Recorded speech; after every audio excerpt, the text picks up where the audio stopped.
So, guys, good evening, all. Myself, Vivanshu Garg. I am the instructor for the day 3 and day 4 of the workshop organized by Hekodev. Okay. So, without delaying any further, कल आपने पढ़ा था relative positioning, absolute positioning के बारे में, और मतलब कल प्रतीक थे आपको पढ़ाने वाले। आज मेरा नाम है विभांशु गर्ग। मैं पढ़ाऊंगा जो कि आपको टॉपिक दिखाए थे थोड़ी देर पहले स्क्रीन के ऊपर, लाइक सूडो एलिमेंट्स के बारे में, आफ्टर हो गया, बिफोर हो गया, और ओवरफ्लो प्रॉपर्टी होती है सीएसएस के अंदर, फ्लेक्स बॉक्स के बारे में बताएंगे आज। ठीक है। So without delaying any further I am going to start now. ठीक है। सो सबसे पहले मैं क्या करता हूँ, एक फोल्डर बनाता हूँ। लेट्स से डे 3 हैको, कुछ भी लिख देते हैं नाम। एक सेकेंड रुको, इसको डाउन कर देते हैं। ठीक है, इसका नेम कर देते हैं डे 3 हैको day workshop. I am going to give this name, कुछ भी दे सकते हैं, रैंडम होगा। ठीक है। इसको मैं खोल देता हूँ VS कोड की हेल्प से। ठीक है। और यहाँ पे मैं खोल देता हूँ अपना क्रोम भी, ताकि आपको दोनों की चीज़ें एक साथ दिखती रहें। ठीक है। इसको मैं कर देता हूँ लेफ्ट पे, और ये हो गया हमारा राइट पे। ठीक है। अब सबसे पहले जो काम करते हैं वो करते हैं, हम index.html बनाते हैं, और हम यहाँ पे एक फाइल बना लेंगे styles.css। आपको बताया था styles.css का यूज होता है CSS की स्टाइलिंग प्रोवाइड करने के लिए, और index.html में आप अपना HTML कोड लिखते हैं। ओके। सो इसके अंदर जो कि एक बॉयलर प्लेट बोलते हैं इसको, वो बॉयलर प्लेट कैसे लाते हैं आपको पता होगा, by using the exclamation mark and then pressing enter. Okay. यहाँ पे वर्ड रैप ऑन कर दिया, और यहाँ लिख देता हूँ मैं डे 3, सेव करता हूँ, और इसको मैं लाइव सर्वर ऑन कर लेता हूँ। कई लोगों का लाइव सर्वर में प्रॉब्लम आ रही थी कि बॉस खुल नहीं रहा या फिर जो भी था।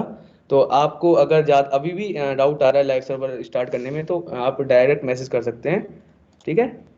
नाउ इसके बाद सबसे पहली जो चीज पढ़ेंगे वो हम पढ़ेंगे डबल कोलन आफ्टर के बारे में। ठीक है। डबल कोलन आफ्टर और डबल कोलन बिफोर, ये एक्चुअल में क्या होता है, ये होते हैं तुम्हारा CSS के सूडो एलिमेंट। ठीक है। तो इसके लिए मैं सबसे पहले एक एग्जांपल लेके समझाना चाहता हूँ। तो मैं लेता हूँ एक पैराग्राफ ले लेता हूँ, और यहाँ लिख देता हूँ मैं माई नेम। ठीक है। माई नेम लिख दिया, और इस पैराग्राफ को मैं क्लास दे देता हूँ, लेट्स से माई नेम नाम से क्लास दे दी। ठीक है। अब इस माई नेम क्लास को मैं स्टाइलिंग करता हूँ। उससे पहले, स्टाइलिंग करने से पहले क्या करना होगा आपको, इस स्टाइल शीट को अपनी HTML फाइल में आपको डालना होगा। तो देख रहे हैं जैसे कि लाइव सर्वर यहाँ सेव कर रहा हूँ, तो यहाँ पे आपको चेंजेस दिखते जा रहे हैं लाइव। ठीक है। तो ये जो माई नेम क्लास है, ठीक है, इसको मैंने कॉपी कर लिया था। माई नेम क्लास का मैं फॉन्ट साइज बढ़ा देता हूँ थोड़ा, ताकि आपको विजिबल रहे। और आई थिंक ये कोड विजिबल होगा, नहीं तो मैं थोड़ा सा जूम इन कर देता हूँ। ठीक है। 30 पिक्सल का ये बढ़ा दिया मैंने। और मैं अब क्या करता हूँ, देखो मैं पहले समझाने वाला हूँ डबल कॉलन आफ्टर वाले सूडो एलिमेंट के बारे में। तो जो डॉट माई नेम करके जो तुम्हारी क्लास थी, उसको मैं दूंगा ऐसे करके आफ्टर। ये देखो नीचे सजेशन में भी आ रहा है VS कोड के। ठीक है। तो इसका मतलब क्या होगा, इसका मतलब ये होगा कि डॉट माई नेम वाली जो क्लास है, ये किसको रेफर कर रही है, इस वाले पैराग्राफ वाले टैग को रेफर कर रही है। ठीक है। तो ये क्या बोलेगा कि इस पैराग्राफ के आफ्टर, मतलब बाद में क्या डाल दो, कंटेंट डाल दो। ये जो मैं फॉर्मेट लिख रहा हूँ, इसको ऐसे ही लिखना होता है। मैं लिख देता हूँ my name is Vibhanshu Garg. ठीक है। एक आगे स्पेस दे देता हूँ, सेव करता हूँ। अब जैसे ही मैंने यहाँ लिखा और आपको यहाँ चेंजेस दिख गए, देख सकते हो, जो मैंने इस विभांशु गर्ग लिखा यहाँ पे आफ्टर सूडो एलिमेंट की हेल्प से वो यहाँ पे विजिबल हो गया। ठीक है। और यहाँ देख रहे हो इस विभांशु गर्ग को डिफॉल्ट स्टाइलिंग मिली हुई है, जो कि हमने किसको दी थी, डॉट माई नेम को दी थी। अब आप क्या कर सकते हो, आप यहाँ से इसकी स्टाइलिंग चेंज कर सकते हो। जैसे मैंने दे दिया कलर रेड, यहाँ रेड हो गया। मैंने दे दिया इसका लेट से कुछ दे दो, फॉन्ट वेट दे दो, कि मैंने फॉन्ट वेट दे दिया और 900 दे दिया। देखो इससे जो इसका पेरेंट जो था, लाइक जो डिफॉल्ट स्टाइलिंग थी, उससे इसको फॉन्ट वेट 900 मिल गया। ठीक है। अब ये बाय डिफॉल्ट क्या है, डिस्प्ले इनलाइन है। देख रहे हो ना, जो मैंने इस विभांशु गर्ग लिखा है ये माई नेम के बाद आ रहा है तुरंत, लेकिन मैं चाहता हूँ यार ये जो है अगली लाइन में है, तो मैं लिख दूंगा डिस्प्ले ब्लॉक। अब देखो ये कहाँ पे आ गया, डिस्प्ले ब्लॉक अगली लाइन में आ गया। ओके। अब आप चाहते हो यार कि मैं ना इस विभांशु गर्ग माई नेम से पहले कुछ हेलो लिख दूं, माई नेम से पहले हेलो, तो मैं लिखता हूँ my name double colon before. इसका मतलब क्या होता है, इसका मतलब होता है कि यार जो माई नेम वाला पैराग्राफ है, और मैं डिस्प्ले ब्लॉक हटा देता हूँ। ठीक है। वो मैंने समझाने के लिए लिखा था। तो इसका मतलब क्या है कि यार जो माई नेम वाला पैराग्राफ है, उसके पहले क्या डाल दो, एक कंटेंट डाल दो, जिसमें क्या लिखा होगा, हेलो। और मैं एक ये देता हूँ exclamation mark and this, control command V लगाया हमने, सॉरी कमांड एस है, ठीक है। और यहाँ पे देखो क्या चेंजेस आ गए, hello my name is Vibhanshu कर। हमने HTML में क्या लिखा था, माय नेम, लेकिन हम जो HTML ये जो अपना डॉक्यूमेंट बना है, वेब पेज बना है, इसके स्ट्रक्चर को हम किससे चेंज कर रहे हैं, किससे हम ट्रिगर करा रहे हैं, इनके इसके डॉक्यूमेंट का जो कंटेंट है उसको हम करा रहे हैं यूजिंग दीज सेलेक्टर्स, इनको बोलते हैं सूडो एलिमेंट्स। तो हमने बोला कि इस माय नेम के आफ्टर में लगा दो और माय नेम के बिफोर में लगा दो। अब सेम काम कर सकते हो आप, कुछ भी कर सकते हो, यहाँ लिख दो ब्लू, यहाँ इसका कलर कैसा हो गया, ब्लू हो गया।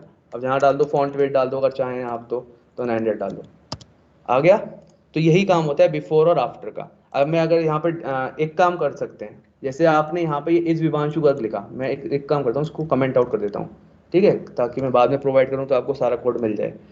माई नेम लिखा और यहाँ पे मैं आफ्टर में, अब आप चाहें कि यार बहुत हमको मतलब यहाँ पे कुछ नहीं देना माई नेम के बाद, अभी देखो कैसा दिख रहा है, ओनली माई नेम दिख रहा है, ठीक है। तो मैं डालता हूँ कंटेंट ओनली, दो कोट लगा दिए, खत्म। अब यहाँ पे कुछ नहीं आएगा, क्यों नहीं आएगा, हमने कंटेंट में कुछ नहीं दिया। लेकिन हम यहाँ एक चीज कर सकते हैं, क्या कि हम दे देंगे इसको हाइट 100 पिक्सल लेट से, और विड्थ दे देते हैं 100 पिक्सल, ओके।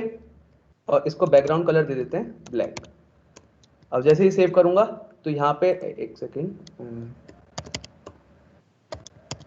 आप जैसे ही मैंने सेव करा तो ये वाला जो ब्लैक कलर था ये आपको शो होने लग गया, कि मैंने बोला 100 पिक्सल की हाइट 100 पिक्सल की विड्थ वाला एक बैकग्राउंड कलर ब्लैक का एक जो है डिव लगा दो यहाँ इसके बाद में, ठीक है। हमने ब्लॉक प्रॉपर्टी दी तो वो अगली लाइन में आ गया।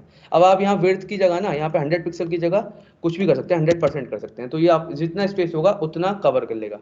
हुआ नहीं हुआ। अब क्या कर सकते हैं, आप बोलते हैं आफ्टर की जगह बिफोर करना है, तो मैं सेम कॉपी करके सेम पेस्ट कर दूंगा और यहाँ पे दे दूंगा बिफोर, ओके। अब मैं कलर चेंज कर देता हूँ थोड़ा सा, यार वेरिएशन चाहिए ना अपने को।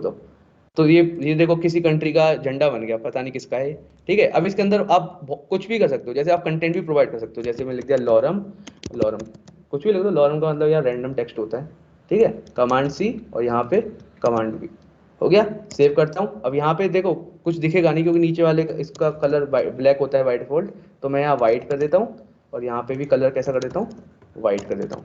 सेव करता हूँ, अब आपको दिखने लग गया, ठीक है। तो ऐसे करके आप कुछ भी चीज ट्रिगर करा सकते हैं अब यूजिंग CSS, ठीक है। जावास्क्रिप्ट से और भी इजी हो जाता है इसको करना, लेकिन अभी इस कोर्स में हम CSS से कर रहे हैं। तो आफ्टर वगैरह वाली प्रॉपर्टीज मैं दिखाता हूँ इसका यूज कहाँ होता है।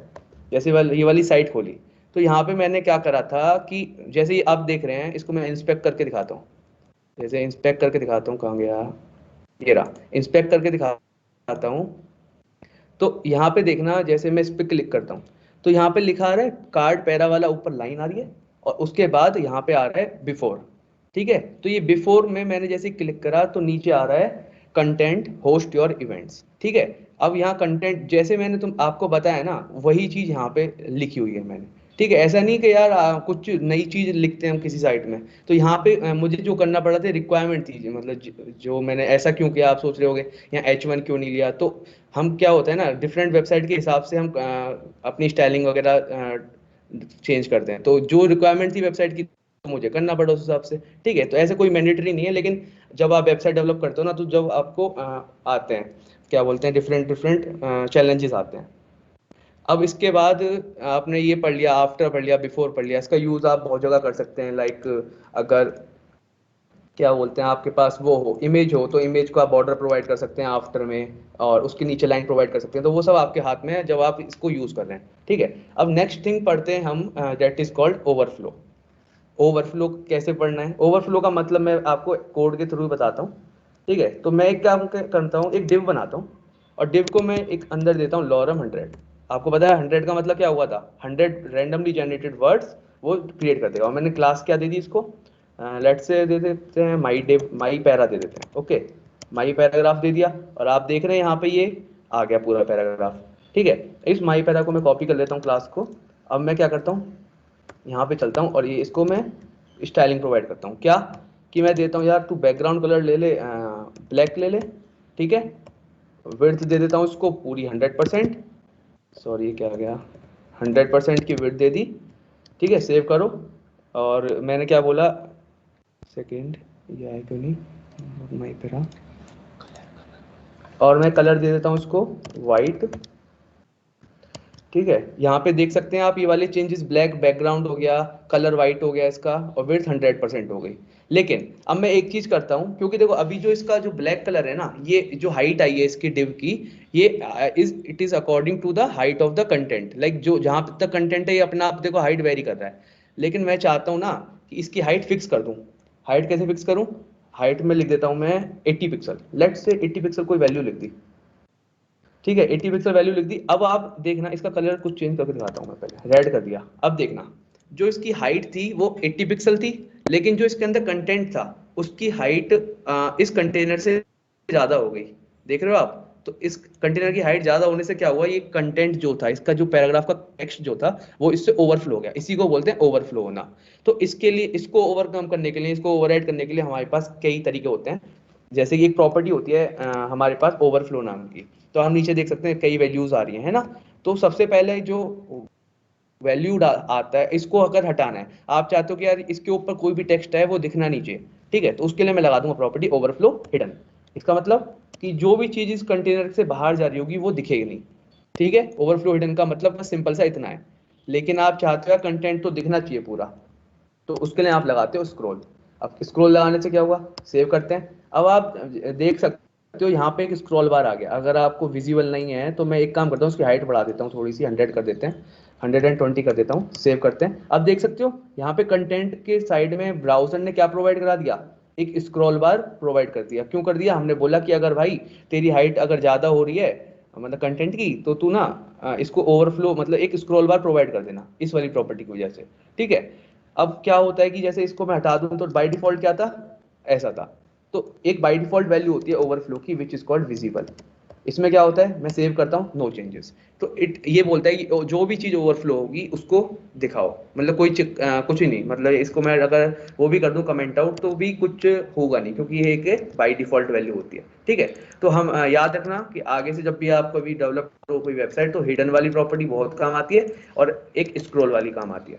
ठीक है, अभी तो मैंने यहाँ टेक्स्ट का एग्जांपल लेके दिखाया आपको, लेकिन आगे जाके अगर आप यहाँ पे एक कंटेनर के अंदर इमेज डालते हो और इमेज उस कंटेनर से बाहर निकल रही है, तो उस केस में हिडन वाली प्रॉपर्टी बहुत ज्यादा काम आती है। ठीक है ना, इतना ही है बस इसके अंदर, और कोई ज्यादा बड़ी बात है नहीं। Okay, so let me uncomment this. ठीक है, इसके बाद क्या करता हूँ, सेव कर दो और इसको भी कमेंट आउट कर देता हूँ। कमेंट आउट इसलिए कर रहा हूँ कि आपको कोड जब प्रोवाइड होना तो सब चीज आपके पास रहनी चाहिए। अब मैं एक काम करता हूँ, अब मैं बताता हूँ आपको कि वो क्या होता है, मीडिया क्वेरीज क्या होती है। आपने नाम तो सुना होगा मीडिया क्वेरीज के बारे में। जैसे कि मैंने आपको एक वेबसाइट दिखाई थी अभी, जैसे नारिश वाली ले लेते हैं। ठीक है, इस वेबसाइट को मैं अगर खोलता हूँ मोबाइल व्यू में, तो मोबाइल व्यू में कैसे खोलते हैं कि इंस्पेक्ट पे गए और ये मोबाइल का जो आता है ना साइन, इसको क्लिक कर दो, तो ये वेबसाइट जो है आपकी किस वाले व्यू में खुल जाएगी, एक मोबाइल व्यू में खुल जाएगी। ठीक है, तो आप देख सकते हो कि यार डेस्कटॉप पे कैसी दिख रही थी, अलग दिख रही थी ये। ठीक है, और मोबाइल पे इसका बिल्कुल ही अलग फॉर्म दिख रहा है वेबसाइट का। तो आज जितनी भी वेबसाइट है, क्योंकि आज मोबाइल वगैरह डेटा कनेक्शन ये सब सस्ता हो गया है, तो सबके पास इंटरनेट कनेक्टिविटी होती है। तो आजकल जो वेबसाइट्स बनती हैं they are called mobile first. मतलब कि मतलब उनको सबसे पहले मोबाइल डिवाइस के लिए बनाया जाता है, देन किसी और चीज के लिए बनाया जाता है। पहले हम मोबाइल के लिए बनाएंगे और फिर उसके बाद उसको डेस्कटॉप में कन्वर्ट कर देंगे। जैसे अभी हम आपकी पोर्टफोलियो वेबसाइट बनाएंगे ना, तो उसको भी पहले मोबाइल के लिए बनाएंगे, फिर देन डेस्कटॉप पे कन्वर्ट कर देंगे। तो देख सकते हो ना, ये वाली चीज अलग डेस्कटॉप पे अलग होती है, मोबाइल पे अलग होती है।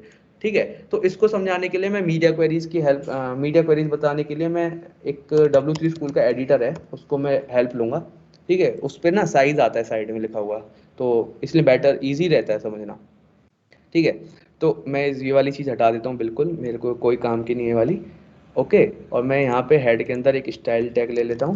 इसमें मुझे पूरा टाइप लिखना करना पड़ेगा, रीज़न इज कि इतना एडवांस्ड नहीं है VS कोड जितना। ठीक है, अब मैं क्या करता हूँ, एक डिव बना लेता हूँ उसके अंदर। एक डिव बना लो और डिव क्लोज भी कर दो। ठीक है, और इस डिव हमने एक ही डिव लिया है तो कोई दिक्कत नहीं, इसी डिव को स्टाइलिंग प्रोवाइड कर देता हूँ मैं। स्टाइलिंग प्रोवाइड करने के लिए मैं लिख देता हूँ कि भाई तू बैकग्राउंड कलर कितना ले ले, ब्लैक ले ले।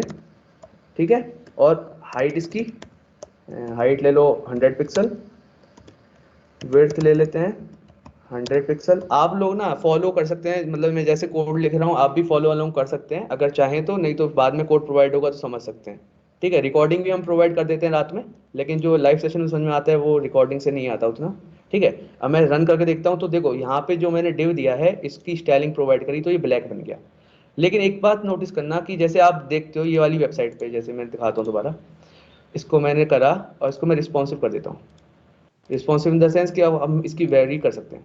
देख रहे हो हर एलिमेंट, पहले ये इसका साइज छोटा था फिर साइज बड़ा हो गया। जैसे नीचे दिखाता हूँ, ये इमेज, ये देखो पहले कैसी थी, अब कॉलम वाइज दिख रही है आपको, पहले कैसी थी, रो वाइज दिख रही है। तो ये वाले इनको बोलते हैं मीडिया क्वेरीज से इवेंट ट्रिगर कराना।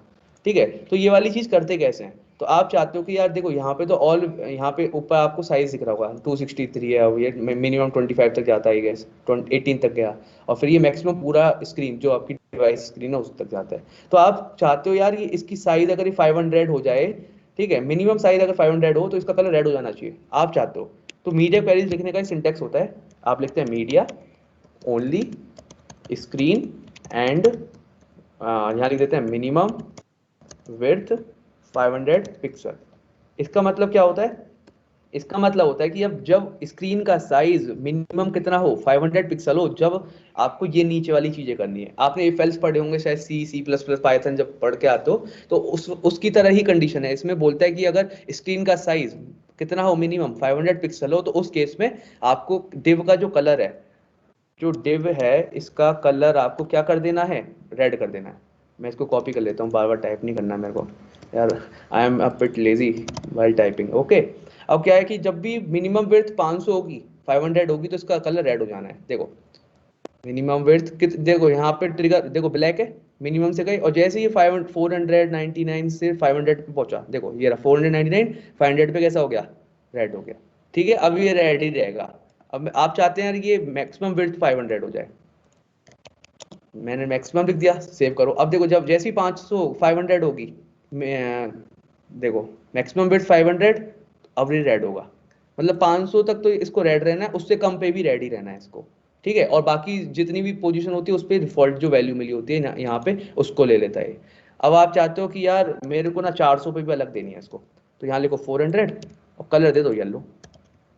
आप, मैं बेसिकली ना एक वो बता रहा हूँ कि आपको डिफरेंट कंडीशन के हिसाब से लगाना कैसे है। ठीक है, जब हम वेबसाइट बनाएंगे तो जब देखेंगे कि मीडिया क्वेरीज का यूज क्या है। ठीक है, लेकिन अभी आपको मैं बता रहा हूँ कि कंडीशन कैसे लगा रहे हैं, कि स्क्रीन साइज के हिसाब से कंडीशन कैसे लगा रहे हैं।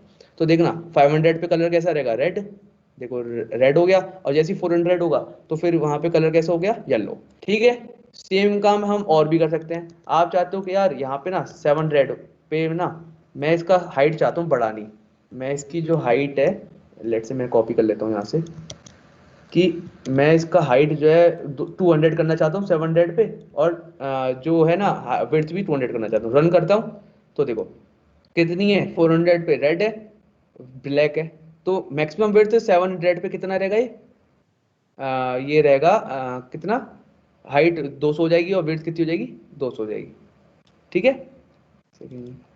एक काम करते हैं और दूसरी चीज लगा के देखते हैं इसके अंदर। ठीक है, और इसको हटा देते हैं सबको।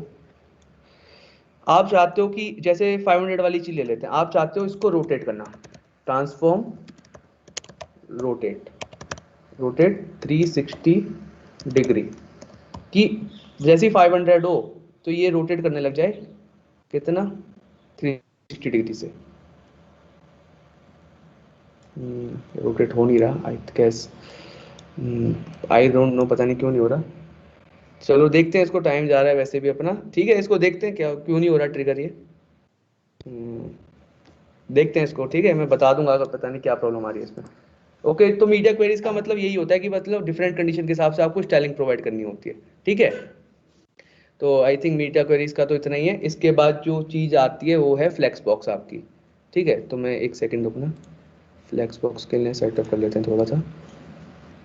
हम्म, मैं इसको राइट पे डाल देता हूँ और इसको लेफ्ट पे। ओके, अब हमारे पास इसको सेव करते हैं, तो अभी कुछ नहीं है साइड में। ठीक है, तो फ्लेक्स बॉक्स के लिए मैं क्या करता हूँ, सबसे पहले एक फ्लेक्स बॉक्स का मतलब भी मैं कोड लिख के बताऊंगा। देखो बोल थियोरेटिकली क्लास है नहीं सर, प्रैक्टिकली बताना है सब चीज़। ठीक है, तो इसलिए मैं लिख के बताऊंगा पहले। तो मैं एक क्लास दे देता हूँ डिव को, फ्लेक्स कंटेनर। आप सोच रहे हो कि मैंने ये क्लास शॉर्टकट क्या लगाया, तो जब भी आपको कोई टैग को क्लास देनी होती है तो VS कोड में तरीका होता है, डिव कोई भी टैग लिखो, डिव की जगह H1 लिख दो बेशक, H1 डॉट और क्लास का नाम लाइक माई क्लास, और एंटर। तो ये शॉर्टकट होता है VS कोड के अंदर। ठीक है, ओके, नाउ फ्लेक्स कंटेनर आपने एक डिव दे दिया और इसके अंदर मैं एक ऐसे डिव दे देता हूँ जिसके अंदर 1 लिखूंगा। ठीक है, अभी आपको मतलब समझ में आएगा मैं क्यों कर रहा हूँ ये सब चीज़। और मैं इसको 10 बार कॉपी कर लेता हूँ। जैसे लेट्स से यहाँ 2 हो गया, यहाँ 3 हो गया, यहाँ 4 हो गया, यहाँ 5 हो गया, यहाँ 6 हो गया, यहाँ 7 हो गया, यहाँ 8 हो गया, ठीक है, 9 एंड देन यहाँ पे 10। सेव करते हैं इसको। तो देख सकते हो यहाँ पे आपने पढ़ा था div is the block element ना, मतलब पूरा स्पेस लेता है। तो ये इसने जितने भी 1 2 3 लिया इन्होंने इंडिविजुअल लाइंस को अपने साथ ले लिया यहाँ पे।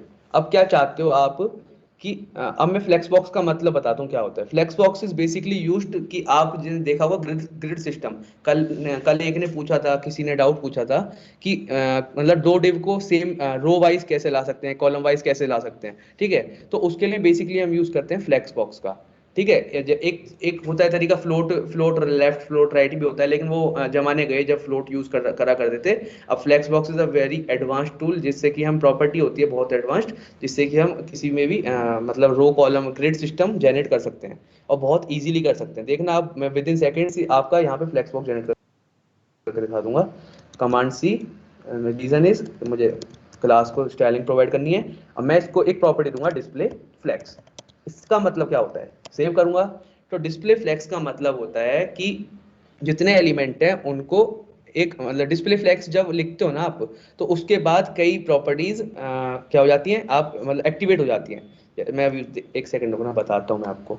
यहाँ पे एक काम करता हूँ मैं, पहले ना जो डिव दिया है मैंने फ्लेक्स कंटेनर के अंदर, उसको मैं थोड़ा सा स्टाइलिंग कर देता हूँ कि थोड़ा सा अलग अलग दिखे। यहाँ 1 2 3 सब एक घिच हो गया ना, इसलिए अब मैं सबको बैकग्राउंड कलर दे देता हूँ F1 कुछ भी दे दो, एक ग्रे का होता है एक्चुअल में। ठीक है, और इसके बाद मैं विड्थ दे देता हूँ इसको 100 पिक्सल की। ठीक है, मार्जिन दे देते हैं इसको 10 पिक्सल का। उसके बाद मैं टेक्स्ट अलाइन कर देता हूँ सेंटर। ठीक है, देख रहे हो आप ऊपर स्टाइलिंग आ गई। और उसके बाद मैं फॉन्ट साइज दे देता हूँ 30 पिक्सल। ठीक है, फॉन्ट भी बढ़ गया हमारा। और उसके बाद पैडिंग दे देते हैं 20 पिक्सल की। सेव करते हैं। ठीक है, ये आपको दिख गया। अब मैं क्या करता हूँ, ये ब्राउन जो ग्रे है थोड़ा सा डार्क कर देता हूँ। सेव कर दी। ठीक है, और यहाँ पे कलर भी दे दो वाइट। रीजन क्यों है ये, ऐसे क्यों करा मैंने, ताकि फ्लेक्स बॉक्स आपको समझ में आ जाए। ठीक है, ओके। अब मैंने क्या करा, इसको लिखा डिस्प्ले फ्लेक्स। अगर मैं डिस्प्ले फ्लेक्स नहीं लिखता तो जो डिव होता है वो बाय डिफॉल्ट ब्लॉक होता है। ठीक है, तो सब चीज किस पे आ गई, स्टैक वाइज आ गई। लेकिन जैसे मैंने डिस्प्ले फ्लेक्स लिखा, तो इसके अंदर एक प्रॉपर्टी आती है जिसको बोलते हैं फ्लेक्स डायरेक्शन। फ्लेक्स डायरेक्शन का मतलब होता है, इसमें ये पूछता है कि आपको एलिमेंट्स को रो वाइज अरेंज करना है या कॉलम वाइज अरेंज करना है या कैसे अरेंज करना है। ठीक है, और कौन से एलिमेंट्स को, जो इसके चाइल्ड हैं। इस फ्लेक्स कंटेनर के चाइल्ड कौन है, ये सारे डिव हैं। ठीक है, तो ये पूछेगा कि फ्लेक्स डायरेक्शन कौन सी देनी है। तो बाय डिफॉल्ट जो वैल्यू होती है फ्लेक्स डिस्प्ले फ्लेक्स लिखते ही वो होती है रो। मैंने सेव करा तो देखा आपने, अगर मैं इस लाइन को ना भी लिखूं तो ये ऑटोमेटिकली किस में आ गई थी, रो में आ गई थी। और मैं लिख भी दूं तो कोई अंतर नहीं है। ठीक है, अब मैं इसको चेंज करके कॉलम कर सकता हूँ। सेव कर दो तो देखो सब चीज कॉलम वाइज आ गई, जो कि आपका स्टार्टिंग में डिव में आता है अगर मैं फ्लेक्स नहीं देता हूँ। ठीक है, इसमें एक चीज आती है जिसको बोलते हैं रो रिवर्स। इसमें क्या होता है, जो आपकी जो 1 2 3 आपने देखा था ना पहले, सीधे ऑर्डर में थी, अब कैसा हो गया, रिवर्स ऑर्डर में। तो ये इसका मतलब होता है जितने भी चाइल्ड एलिमेंट है उसके, उसको उसने रिवर्स ऑर्डर में कर दिया है। ऐसी जैसे रो होता है, इसमें होता है एक कॉलम है रिवर्स। इसमें क्या हुआ, सेम काम करेगा, बस कॉलम में क्या करा, एलिमेंट्स को उल्टे ऑर्डर में, रिवर्स ऑर्डर में पुट कर दिया इसने। ठीक है, और कुछ है नहीं इसके अंदर। अब मैं इसको वापस से क्या कर देता हूँ, अब मैं इसको वापस से क्या कर देता हूँ, रो में कर देता हूँ। ठीक है, रो में आ गए। लेकिन आप एक चीज देखना, मैं एक काम करता हूँ यहाँ 10, ये दोबारा कॉपी करके दिखाता हूँ। सेव कर दिया। यहाँ पे आपने देखा एलिमेंट बेस यहाँ पे एक लाइन में आ रहे हो ना आ रहे हो, लेकिन उस वो स्क्रीन से ओवरफ्लो हो जा रहे हैं। दिख रहा है, मतलब यहाँ पे स्पेस हो ना हो, लेकिन वो क्या कर रहे हैं, एक ही लाइन में जा रहे हैं। लेकिन हमको ऐसा चाहिए नहीं ना, हमारी वेबसाइट को बिल्कुल रिस्पॉन्सिव, इसको रिस्पॉन्सिव बोलते हैं। ठीक है, अपनी वेबसाइट को कैसा चाहिए, हमको रिस्पॉन्सिव बनाना है। तो उसके लिए एक प्रॉपर्टी एक्टिवेट होती है जब हम डिस्प्ले फ्लेक्स लिखते हैं, जिसको बोलते हैं फ्लेक्स रैप। फ्लेक्स रैप लिखते ही आपके पास एक वैल्यू होती है रैप। इसका मतलब क्या होता है कि अगर भैया लाइन में आ रहा है तो ठीक है, नहीं तो दूसरी चीजों को अगली लाइन में भेज दो। सेव करता हूँ, देखा यहाँ पे जैसे स्क्रीन साइज छोटा करता हूँ तो 4 अगर लाइन में नहीं आ रहे थे तो वो अगली लाइन में पहुंच गए। देखा होगा ना, बस इतना सा काम करने से आपकी वेबसाइट रिस्पॉन्सिव बन जाती है और हर प्लेटफॉर्म पे वो अच्छे से काम करती है। ठीक है, एक फ्लेक्स रैप होता है। अब फ्लेक्स रैप की एक डिफॉल्ट वैल्यू होती है नो रैप। सेव कर दिया। जो आपने देखा था ना, इसको लगाओ मत लगाओ, no wrap is the default value for it, जो ब्राउजर लगा के देता है। ठीक है, तो हम क्या करके रखते हैं, रैप करके रखते हैं। सेव कर दो। ओके, अब मैं 10 एलिमेंट जो लगाए थे इनको हटा देता हूँ, काम नहीं था। बस रैप का इतना ही काम है कि आपको जो स्क्रीन से बाहर नहीं जाना चाहिए एलिमेंट बस। ठीक है, अच्छा अब इसके बाद हो गया, रैप हो गया, सब हो गया। अब इसके बाद मैं बताता हूँ जस्टिफाई कंटेंट के बारे में। ठीक है, जस्टिफाई कंटेंट क्या होती है, वैल्यूज है ना, तो लिख दो यहाँ पे जस्टिफाई कंटेंट और पहली वैल्यू डाल दो सेंटर। अंतर समझना, पहले कैसा था, देखो पहले कैसा था, लेफ्ट अलाइंड, अब यहाँ पे मैंने सेंटर डाल दिया तो कैसा हो गया, सेंटर अलाइंड। यहाँ पे आप कुछ भी कर सकते हो, जैसे कि मैंने एक काम करता हूँ, यहाँ पे ना इसको बैकग्राउंड कलर दे देता हूँ ताकि थोड़ा अच्छा लगने लग जाए। बैकग्राउंड कलर ब्लैक दे दो, सेव कर दिया। ठीक है, और हाइट दे दो कुछ, लेट से, या फिर अभी इतना ही रहने दो समझने के लिए। ठीक है, वो बाद में देख लेंगे। अब मैं जस्टिफाई कंटेंट सेंटर करा तो सेंटर में आ गया। ऐसी वैल्यू होती है फ्लैग स्टार्ट, इसका मतलब सब चीज किस में आ गई, स्टार्ट में, तो flag start is the default value. अब मैंने लिख दिया फ्लैक्स एंड, तो सब वैल्यूज कहाँ पे आ गई, राइट अलाइंड। ठीक है, बहुत ईजी चीज है, यही वैल्यूज यूज होती हैं हर जगह। इसके बाद तुम एक दो चीज और लिख सकते हो, जैसे होता है स्पेस बिटवीन, इसका मतलब इन सब के बीच में गैप आ गया। देखो इसमें गैप, इसमें गैप, इसमें गैप। इसमें एक और प्रॉपर्टी होती है स्पेस इवनली, इसका मतलब हर किसी के बीच इक्वल गैप आ गया। देखो इसके एलिमेंट के बीच में, इसके एलिमेंट के बीच में गैप बराबर है, यहाँ बराबर, यहाँ इक्वल है, इक्वल है। 9 और 10 के बीच में देखो ये वाला गैप बराबर है, ये वाला गैप बराबर है, ये वाला गैप बराबर है। ठीक है, तो ये सब काम कौन करता है, जस्टिफाई स्पेस इवनली। ओके, इतना ही है जस्टिफाई कंटेंट में, और कुछ नहीं है। बहुत इजी इजी प्रॉपर्टीज है, एक बार समझ जाओगे तो अप्लाई करना आसान रहेगा। कोई इतना वो नहीं है कि बोलते हैं ना रॉकेट साइंस, ऐसा कुछ नहीं है इसमें। अब मैं क्या करता हूँ, स्पेस बिटवीन, हाँ एक काम करता हूँ, इसको ना हाइट दे देते हैं, लेट से हाइट और 600 पिक्सल। मुझे ये 600 पिक्सल क्यों दे रहा हूँ, उसका रीजन अभी समझ में आएगा आपको। ठीक है, अब मैं क्या करता हूँ, अलाइन कंटेंट, और यहाँ पे इसमें लिख देता हूँ सेंटर। सेव करो। तो आपने देखा मैं अलाइन कंटेंट सेंटर नहीं लिख रहा था, तो यहाँ पे एलिमेंट ये बिल्कुल इसने अपना स्पेस कवर कर लिया पूरा, है ना। मतलब जो स्पेस था इसका, क्योंकि इसकी हाइट ऑटो है, तो इसने जो एलिमेंट, इंडिविजुअल एलिमेंट है, उसने अपने कंटेनर को फिल करने के लिए हाइट ले ली। लेकिन मैंने जैसे जस्टिफाई कंटेंट सेंटर करा, तो इन एलिमेंट ने वर्टिकली सेंटर पोजिशन कवर कर लिया। समझ गए। अब इसके बाद मैं और भी कर सकता हूँ, फ्लैक्स स्टार्ट कर सकते हैं। सेव करो, तो ये सब चीज ऊपर आ गई। ठीक है, ऐसी मैं फ्लैक्स एंड कर सकता हूँ, तो सब चीज बॉटम में आ गई। ऐसी प्रॉपर्टीज होती है जो अभी आपने जस्टिफाई कंटेंट में पढ़ी थी, ऐसे इसमें होता है। स्पेस बिटवीन कर दोगे तो सबके बीच में गैप आ गया। अब इस गैप को इक्वल करना है, तो यहाँ पे एक प्रॉपर्टी होती है स्पेस इवनली, तो सबके बीच में गैप आ गया। ठीक है, कोई इतनी बड़ी बात नहीं है, align content is just like बहुत कम। ठीक है, अब एक डाउट आता है, इसको हटाता हूँ मैं, लेट से हट जा भाई, हाँ ओके। अब जैसा आप चाहते हो कि अभी तो ये ऐसा दिख रहा है हमारे को, लेकिन आप चाहते हो ये वन जो है ना, हॉरिजॉन्टली सेंटर तो है, लेकिन ये वर्टिकली सेंटर हो जाए वन। ठीक है, उस केस में क्या करोगे, अब आपको जो है ना इस डिव के अंदर है ना वन, ये वाला, तो आपको इस जो ये डिव है इसको देना पड़ेगा डिस्प्ले फ्लैग्स, डिस्प्ले फ्लैग्स। ठीक है, सेव करो। अब इस डिस्प्ले फ्लैग्स कर दिया, तो आपको करना होगा जस्टिफाई कंटेंट सेंटर। देखो कंटेंट सेंटर मतलब हॉरिजॉन्टली सेंटर हो गया। अब मैं लिख देता हूँ अलाइन आइटम सेंटर। सेव करो, वर्टिकली सेंटर हो गया। अलाइन आइटम और अलाइन कंटेंट में बस यही, कोई ज्यादा बड़ा डिफरेंस नहीं है, यही है बस। देखो हमने क्या करा, डिव के अंदर जो 1 2 3 लिखे थे उनको वर्टिकली सेंटर कर दिया। ठीक है, अलाइन आइटम के अंदर भी सेम प्रॉपर्टीज होती है, स्पेस इवनली, स्पेस बिटवीन वगैरह सारी। ठीक है, और कोई ज्यादा बड़ी प्रॉपर्टीज है नहीं इसके अंदर। अब इसके बाद जो लास्ट टॉपिक बचा CSS का, ठीक है, बहुत इंपॉर्टेंट टॉपिक बोलते हैं, वो है अब एनिमेशंस का। आपने देखा होगा डिफरेंट वेबसाइट पे एनिमेशंस बने आते हैं, तो वो कैसे बनाते हैं।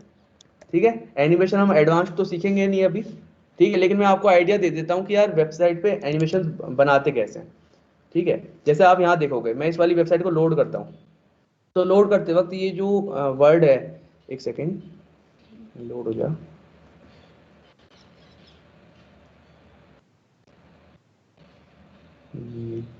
लोड होने में टाइम लगा रहा है ये, एक सेकेंड रुकते हैं,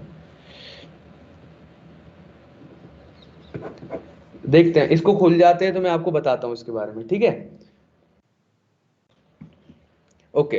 अब इसके बाद में मैं चलता हूँ की फ्रेम्स के ऊपर। ठीक है, तो की फ्रेम में क्या मुझे बताना है, सबसे पहले मैं क्या ले लेता हूँ, एक डिव ले लेता हूँ की फ्रेम के लिए, सिंपल। और डिव के अंदर मैं क्लास दे देता हूँ, कुछ भी दे देते हैं, लेट्स से माई डिव। है ना। क्लास का नाम तो आपके ऊपर होना चाहिए ना, जो आपकी मर्जी हो, ठीक है। डॉट माई डिव, क्लास सेलेक्ट करने की तरीका क्या है, डॉट माई डिव। और फिर अब क्या कर सकते हैं, इस डिव को मैं दे देता हूँ लेट से विड्थ ले ले भैया तू 100 पिक्सल की, ठीक है। हाइट ले ले 100 पिक्सल की।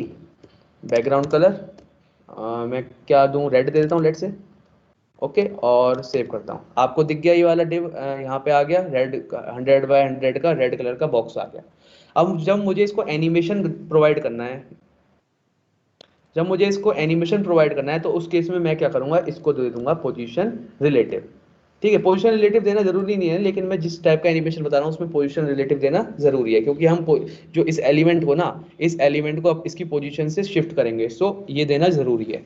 पोजीशन रिलेटिव दे दिया। अब एक प्रॉपर्टी एनिमेशन देने की होती है, एनिमेशन। अब जब एनिमेशन दे दिया तो इसमें तीन चीज मांगता है ये, ऐसा नहीं है तीन चीज कंपलसरी है, लेकिन सबसे पहली चीज मांगता है आपके एनिमेशन का नाम, जिसमें मैं रख देता हूँ माई एनाइन या माई एनिमेशन रख दो, ठीक है। ये मेरे एनिमेशन का नाम है जो मैं अभी क्रिएट करने जा रहा हूँ। उसके बाद ये सेकंड चीज मांगता है कितने सेकंड तक आप ड्यूरेशन कितना चाहते हो कि ये एनिमेशन रहे, ठीक है। अभी दो चीज रखते हैं, उसके बाद मैं बताऊंगा थर्ड चीज क्या होती है, ठीक है। तो की फ्रेम्स नाम से एनिमेशन देते हैं, ये वाला कीवर्ड होता है की फ्रेम्स।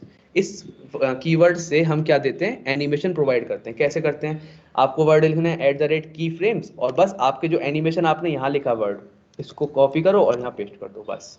इसके बाद सिंपल जैसे करते हैं यहाँ पे curly braces and then boom, आप जो भी चाहते हैं लिख सकते हैं। जैसे आपको एनिमेशन में क्या करना है, देखो एनिमेशन में एक स्टार्टिंग पॉइंट होता है, जैसे हाँ खुल गई, अब बताता हूँ। देखो ये वाला कैसा आया, ये ऊपर से आया और ये नीचे आकर रुक गया, है ना। तो इसका कोई स्टार्टिंग पॉइंट होगा और एक एंडिंग पॉइंट होगा। तो उस एंडिंग और स्टार्टिंग पॉइंट को बोलते हैं फ्रॉम और टू, कि भैया कहां से और कहां तक, ठीक है। तो फ्रॉम में क्या लिखोगे तुम, कि फ्रॉम में टू टॉप से 0 ले रहे और लेफ्ट से 0, ठीक है। टॉप से 0 और लेफ्ट से 0, और टू कहां तक, कि टॉप से 200 पिक्सल और लेफ्ट से 200 पिक्सल। मैं सेव करता हूं।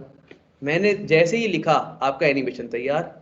जैसे मैंने क्या लिखा, फ्रॉम, और मैं लिख दिया फ्रॉम 0 ऊपर, 0 से 0 से 200 तक ये एनिमेशन आ गया। लेकिन एक दिक्कत है हमारे एनिमेशन के साथ, ये एनिमेशन एक बार ही चल रहा है। जैसे यहाँ पे भी एक बार ही चल रहा था, लेकिन इस वाले में हम चाहते हैं कि ये इनफाइनाइट टाइम तक रहे, ठीक है। तो यहाँ पे आप डिफाइन कर सकते हैं इनफाइनाइट। अब क्या होगा, सेव करो, ये एनिमेशन 5 सेकंड तक चलेगा इधर, फिर इनिशियल पोजीशन, फिर 5 सेकंड। जैसे मैं इसका ड्यूरेशन 2 सेकंड करता हूँ, अब देखना जल्दी जल्दी होगा। 2 सेकंड, फिर इनिशियल से बाहर, ठीक है। इतना तो देख लिया आपने। अब चाहते हो यार कि बस रेड कलर ना रहे, इसका कुछ और कलर रह जाए, तो बस आपको सिंपली क्या करना है, कलर येलो डाल दो लेट से। जैसे येलो डाला तो यहाँ तक जाते आते इसका कलर येलो नहीं हो रहा क्या, ओ सॉरी, कलर की जगह बैकग्राउंड कलर प्रॉपर्टी होती है ना, एक सेकंड रुकना। बैकग्राउंड कलर, ये गलती कर देता हूँ मैं कभी कभी, ठीक है। तो देखो रेड से कलर किस में हो रहा है, येलो में पहुंच रहा है अपने आप। येलो अच्छे से दिख नहीं रहा मेरे को, ग्रीन कर देते हैं। तो देखो रेड से किस में चेंज हुआ, ग्रीन में हुआ। आप और भी चीजें कर सकते हैं कि ये यहाँ तक पहुंचते पहुंचते, लास्ट तक पहुंचते पहुंचते इसकी बॉर्डर रेडियस 50% हो जाए, क्योंकि हमने स्क्वायर लिया है, तो ये किस में चेंज हो जाएगा, सर्कल में। देखा, तो कितने इजीली हमने एनिमेशन बना दिया अपना। आप अगर अच्छे से यूज करेंगे प्रॉपर्टी, आपको बेसिक्स क्लियर होंगे ना, फिर आप किसी भी टाइप का एनिमेशन बना सकते हैं, ठीक है। अब इसमें आप कहोगे कि एक चीज, एक दिक्कत है कि हम इनिशियल पॉइंट और फाइनल पॉइंट ही बता पा रहे हैं, लेकिन आप चाहते हो कि बीच में येलो हो, फिर ग्रीन हो, फिर ऑरेंज हो, मतलब मल्टी स्टेप एनिमेशन चाहते हैं आप, ठीक है। तो उसके लिए क्या होगा, मैं एक काम करता हूँ, उसको कमेंट करता हूँ, दूसरा तरीका यहाँ लिखता हूँ 0%, एक लिख देता हूँ 100%। इन लाइन का मतलब क्या है, ये बोलेगा कि 0% मतलब जो t इज इक्वल टू 0 वाला टाइम है आपका, t इज इक्वल टू 0 मतलब जब एनिमेशन स्टार्ट नहीं हुआ, ठीक है। और 100% मतलब t is equal to 2 second, क्योंकि ऊपर हमने 2 सेकंड लिया है। तो इस टाइम पे क्या क्या पोजीशन होगी, तो 0% एंड 100% इज वेरी सिमिलर, और it is equal to from and to, जो हमने ऊपर लिखा है ना उसके बराबर ही है। तो मैं यहाँ पे ये लिखता हूँ, और ये वाली चीज जो लिखी है इसको कॉपी करके यहाँ मैं पेस्ट कर देता हूँ, सेव करूंगा। आपको कोई डिफरेंस नहीं दिखेगा एनिमेशन में, क्योंकि फ्रॉम का मतलब क्या है 0% और टू का मतलब क्या है 100%, ठीक है। अब जो है ना, परसेंटेज यूज करने से एक फायदा हो गया, क्या फायदा हो गया, अब आप ना different percentage, different break points के लिए एनिमेशंस दे सकते हैं। अब आप बोलोगे कि यार 50% जब टाइम हो, लाइक 1 सेकेंड हो, तो टॉप से 100% एंड लेफ्ट से 100 पिक्सल, परसेंट नहीं सॉरी पिक्सल। सेव करता हूं तो देखो एक बार रुक के आ रहा है ना बीच में, थोड़ा और विजिबल कर देता हूँ यहाँ पे। कलर, कलर नहीं है यार, background colour, sorry, background colour orange दे देते हैं। सेव करता हूँ, अब देखना, अब ये और थोड़ा सा करते हैं, ठीक है। CSS की प्रॉपर्टी लगाने में मजा बहुत आता है, आई थिंक मेरे को तो आता है, आपका पता नहीं, ठीक है। देखो पहले 25% रेडियस हो रही है, देन 50% रेडियस हो रही है, दिख रहा है। तो हमने मल्टी स्टेज बना दिया। आप चाहे कितने बना सकते हैं, आप पॉइंट्स में ले जाओ, डेसिमल में ले जाओ, ठीक है, वो आपके ऊपर मैटर करेगा, ठीक है। 25% ले जाओ, आप कहोगे यहाँ से 50% हो, बस 50 पिक्सल हो, और यहाँ से 50 पिक्सल हो, और इसका कलर रेड से येलो कर दो, और आपके बार कर देते हैं 12.25। सेव करो, येलो ऑरेंज कितनी जल्दी जल्दी हो रहा है, दिख रहा है ना। ये 25% पे हो रहा है बस, ये हमारे 4 स्टेज में आ रहा है। अभी एक और लगा के दिखाते हैं, फिर फाइनल करते हैं इस एनिमेशन वाली चीज को, ठीक है। अब मैं लिखता हूँ 75%। 75% पे चाहता हूँ भैया मैं कितना हो जाए, 150 हो जाए, ठीक है।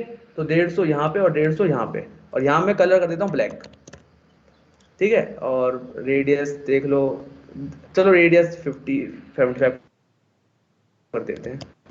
हमारा क्या जा रहा है, देख रहे हो कितनी रुक रुक से बनना है हमारा, रुक क्यों रहा है, हर स्टेज पे रुक रहा है ये, ठीक है। और ये इनफाइनाइट चलेगा, क्योंकि हमने ऊपर प्रॉपर्टी कौन सी दी है, इनफाइनाइट की, ठीक है। तो ये एनिमेशन है। अब एनिमेशन में जरूरी नहीं है मैंने डिव की हेल्प से बताया तो आप भी डिव की करो। आपको मान के चलो किसी ने, कोई क्लाइंट है आपका, वो चाहता है वेबसाइट में टेक्स्ट को एनिमेशन करना है इनफाइनाइट टाइम के लिए, ठीक है। मान के चलो ये वाला ही था, वो क्लाइंट कहता कि फ्रूट सलाद जो लिखा है इसका कलर इनफाइनाइट टाइम के लिए चेंज होना चाहिए हर स्टेज पर, लाइक 1 सेकंड पे, 2 सेकंड पे, 3 सेकंड पे। तो आप अपने हिसाब से एनिमेशन बना सकते हो, ठीक है। तो मैंने डिव के हिसाब से क्यों बताया, ताकि आपको समझ में आ जाए। आई होप समझ में आया होगा, ठीक है। एक काम करता हूँ, ये आप, मैं कमेंट, ये कोड ना गिटहब पे प्रोवाइड कर दूंगा, और सब गिटहब की आईडी बना लें अपनी, गिटहब बहुत जरूरी होता है, ठीक है। और इसको भी कमेंट आउट कर देते हैं, सेव करते हैं, अपना एनिमेशन गया, इसको भी कमेंट आउट कर देते हैं, ठीक है, सेव। नाउ आई थिंक हमारे सारे टॉपिक्स हो गए हैं, ठीक है। इसके बाद अब मैं क्या करता हूँ, इसको बंद करते हैं, इसको भी बंद करते हैं, अब हम अपने प्रोजेक्ट की तरफ चलते हैं, ठीक है। तो मैं आपको प्रोजेक्ट दिखा देता हूँ कि आपका प्रोजेक्ट दिखेगा कैसा, ठीक है। तो प्रोजेक्ट था कहाँ पे वो, देखना पड़ेगा, देखते हैं इसमें होगा शायद। देख रहे हो, आपको प्रोजेक्ट दिख रहा है ये। हम ये वाली चीज बिल्कुल रेप्लिका बनाएंगे, थोड़ा बहुत चेंजेस तो होता है, लेकिन फिर भी कोशिश करेंगे सेम तरीके की बनाने की, ठीक है। यहाँ पे देख सकते हो ऊपर नाम आ रहा है, यहाँ लोगो दे सकते हो आप अपने हिसाब से, मैंने नाम दे दिया अपना। यहाँ पे ऊपर इसको नेविगेशन बार बोलते हैं, फिर यहाँ पे मेरा टेक्स्ट आ रहा है, hello my name is Vibhanshu. फिर यहाँ पे सर्विसेज का एक बटन दे दिया, कुछ भी दे सकते हो, जो कि क्लिक करने पे कहाँ नेविगेट कर रहा है, नीचे वाले सेक्शन पे। फिर आर सर्विसेज का सेक्शन दे दिया, फिर 3 इमेजेस दे दी मैंने, यहाँ पे कुछ कंटेंट दे दिया इसका, ठीक है। इमेजेस पीछे वाली मैंने सेम रखी है, आप चेंज करना चाहो तो कर लेना। फिर सर्विसेज में आप जो चाहते हैं वो आप लिख देना इसके अंदर। फिर रिसेंट प्रोजेक्ट के अंदर आपने जो प्रोजेक्ट करे वहाँ यहाँ शोकेस कर सकते हैं, है ना, प्रोजेक्ट 1, प्रोजेक्ट 2, प्रोजेक्ट 3, 3 दे दिए। मैंने एक रैंडम कोई बनाया है, मतलब ऐसे नहीं कि सारी डिटेल सही है यहाँ पे। फिर कॉन्टेक्ट अस फॉर्म दे दिया, यहाँ पे फ़ोन नंबर, ईमेल एड्रेस वगैरह जो भी है। फिर लास्ट में फुटर सेक्शन बना दिया, नाम आ गया मेरा, मेरी डेजिग्नेशन है जो भी है, मैं क्या काम करता हूँ वो। और नीचे जो एक झूठ झूठ के लिए लिखते हैं, एक फेक जो स्टेटमेंट हमेशा वेबसाइट में मिलेगा, it is the copyright thing. तो यहाँ कॉपीराइट भी हमने भी लिख दिया कि हमारी भी कॉपीराइटेड है, होता किसी के पास नहीं है, ठीक है। जैसे हैकोदेव की साइट पे देखोगे तो नीचे लिखा रहेगा क्या, कॉपीराइटेड। तो कॉपीराइट कुछ नहीं है, हमने लिया नहीं है, ठीक है, पैसा कौन खर्च करे भाई। तो ये वाली चीज हम बनाना चाहेंगे, ठीक है। तो पूरा तो नहीं हो पाएगा आज, क्योंकि देखते हैं टाइम कितना रह गया है। हाँ तो 50 मिनट्स लगभग रह गए, तो 50 मिनट में मैं चाहता हूँ कि यार अपना नेविगेशन बार वगैरह बन जाए, और ये हेडर सेक्शन बन जाए यहाँ तक, और ट्राई करूंगा अगर सर्विसेज बन जाए तो ठीक है, नहीं तो फिर ये वाला चीज़ बना करते हैं, और कल इसको कंप्लीट करके डिप्लॉय करेंगे, ठीक है। ओके सो अपने पास सबसे पहले क्या करना होगा, यहाँ पे एक फोल्डर बनाते हैं, और मैं लिख देता हूँ Day 3 और पोर्टफोलियो वेबसाइट, कुछ भी नाम दे सकते हो फोल्डर का। और इसको, इसके अंदर ना 2 चीज आएंगी, मैंने एक आज इमेजेस भेजी थी व्हाट्सएप पर, है ना, आप चाहें तो उस इमेजेस को यूज कर सकते हैं, मैं वही इमेजेस यूज करूंगा इस प्रोजेक्ट में, ठीक है। इमेजेस डाउनलोड करने में टाइम नहीं गंवाना अपने को। और इसको मैं इमेजेस जो थी मैंने इसके अंदर डाल दी है, और एक जावास्क्रिप्ट की फाइल है। मैं जावास्क्रिप्ट क्यों यूज कर रहा हूँ मैं बताऊंगा, रीजन बताऊंगा, ठीक है। इमेजेस देख सकते हो यहाँ पे, इमेजेस है, जो भी आपने इमेजेस देखी साइट पे सारी इमेजेस यहाँ मिलेंगी। ओके, और इस वाले को फोल्डर को मैं विद द हेल्प ऑफ ये क्या बोलते हैं इसको, VS कोड खोल दिया यहाँ पे। और वही काम करते हैं, इसको भी ओपन करते हैं और इसको लेफ्ट में डाल देते हैं और इसको राइट में। ओके, अब ये app.js वाले का मैं अभी आगे बताऊंगा यूज क्या आएगा, ठीक है। लेकिन जो है ना, कोई भी वेबसाइट रिस्पॉन्सिव बनाने के लिए एक क्या बोलते हैं जावास्क्रिप्ट का थोड़ा बहुत पार्ट होना बिल्कुल जरूरी होता है, ठीक है। जैसे मैं कोई भी साइट खोल के दिखाता हूँ, लेट्स से हैकोदेव की साइट ही खोल के दिखा देते हैं, ठीक है। तो ये मोबाइल व्यू पे कैसी दिखती है, यहाँ पे एक क्या आता है, एक ऊपर बटन आता है टॉगल बटन, इसको क्लिक करने पे मेन्यू ओपन होता है, ठीक है। तो ये वाला जो इवेंट अकर कराते हैं, ये हम किसकी हेल्प से कराते हैं, जावास्क्रिप्ट की हेल्प से, ठीक है। तो अपनी भी वेबसाइट में जो मैंने खोल के दिखाया था आपको अभी, एक सेकेंड, ये रही इस वाली वेबसाइट में। मैं अगर छोटा कर दिखाऊं ना इसको, एक सेकेंड, ये कम हो जाए, हाँ, इसको देखो, जैसे छोटा करा तो यहाँ पे ये बटन दिखा, तो ये वाला फंक्शनैलिटी ना जावास्क्रिप्ट ही ला पाता है, तो मैं ना चाहते हुए भी थोड़ा बहुत जावास्क्रिप्ट यूज करना पड़ा, ठीक है। तो जो कोडिंग बैकग्राउंड से हैं उनको आइडिया लग जाएगा कि एक्चुअल में इसका यूज क्या है, इन लाइन्स का मतलब क्या है, ठीक है। तो वो एक बार मैं लास्ट में जाते बता दूंगा इन लाइन का मतलब क्या है, ठीक है। नहीं तो अपने को जावास्क्रिप्ट पे जाना नहीं, आगे जब जावास्क्रिप्ट पढ़ाएंगे तो जब देखेंगे। ओके, सो सबसे पहले काम क्या करते हैं हम, index.html बनाएंगे, और दूसरा क्या बनाएंगे, styles.css। ओके, इतना काम कर लेते हैं। index.css index.html में ये डालना है, और यहाँ पे मैं वर्ड रैप ओपन कर देता हूँ। ओके, वर्ड रैप ओपन कर दिया और अपना को लाइव सर्वर के साथ खोल देते हैं इसको सेव। एक काम करते हैं, यहाँ पे लिख देता हूँ, मैं अपना नाम लिख देता हूँ, विवांशु गर्ग, ठीक है। जो क्योंकि पोर्टफोलियो वेबसाइट आपकी है तो आपका नाम आना चाहिए यहाँ पे, है ना। और एक काम और करता हूँ मैं, कहाँ गया, एक सेकेंड रुकना, मैं सेटअप कर लेता हूँ उसको। डेस्कटॉप पे पोर्टफोलियो वेबसाइट,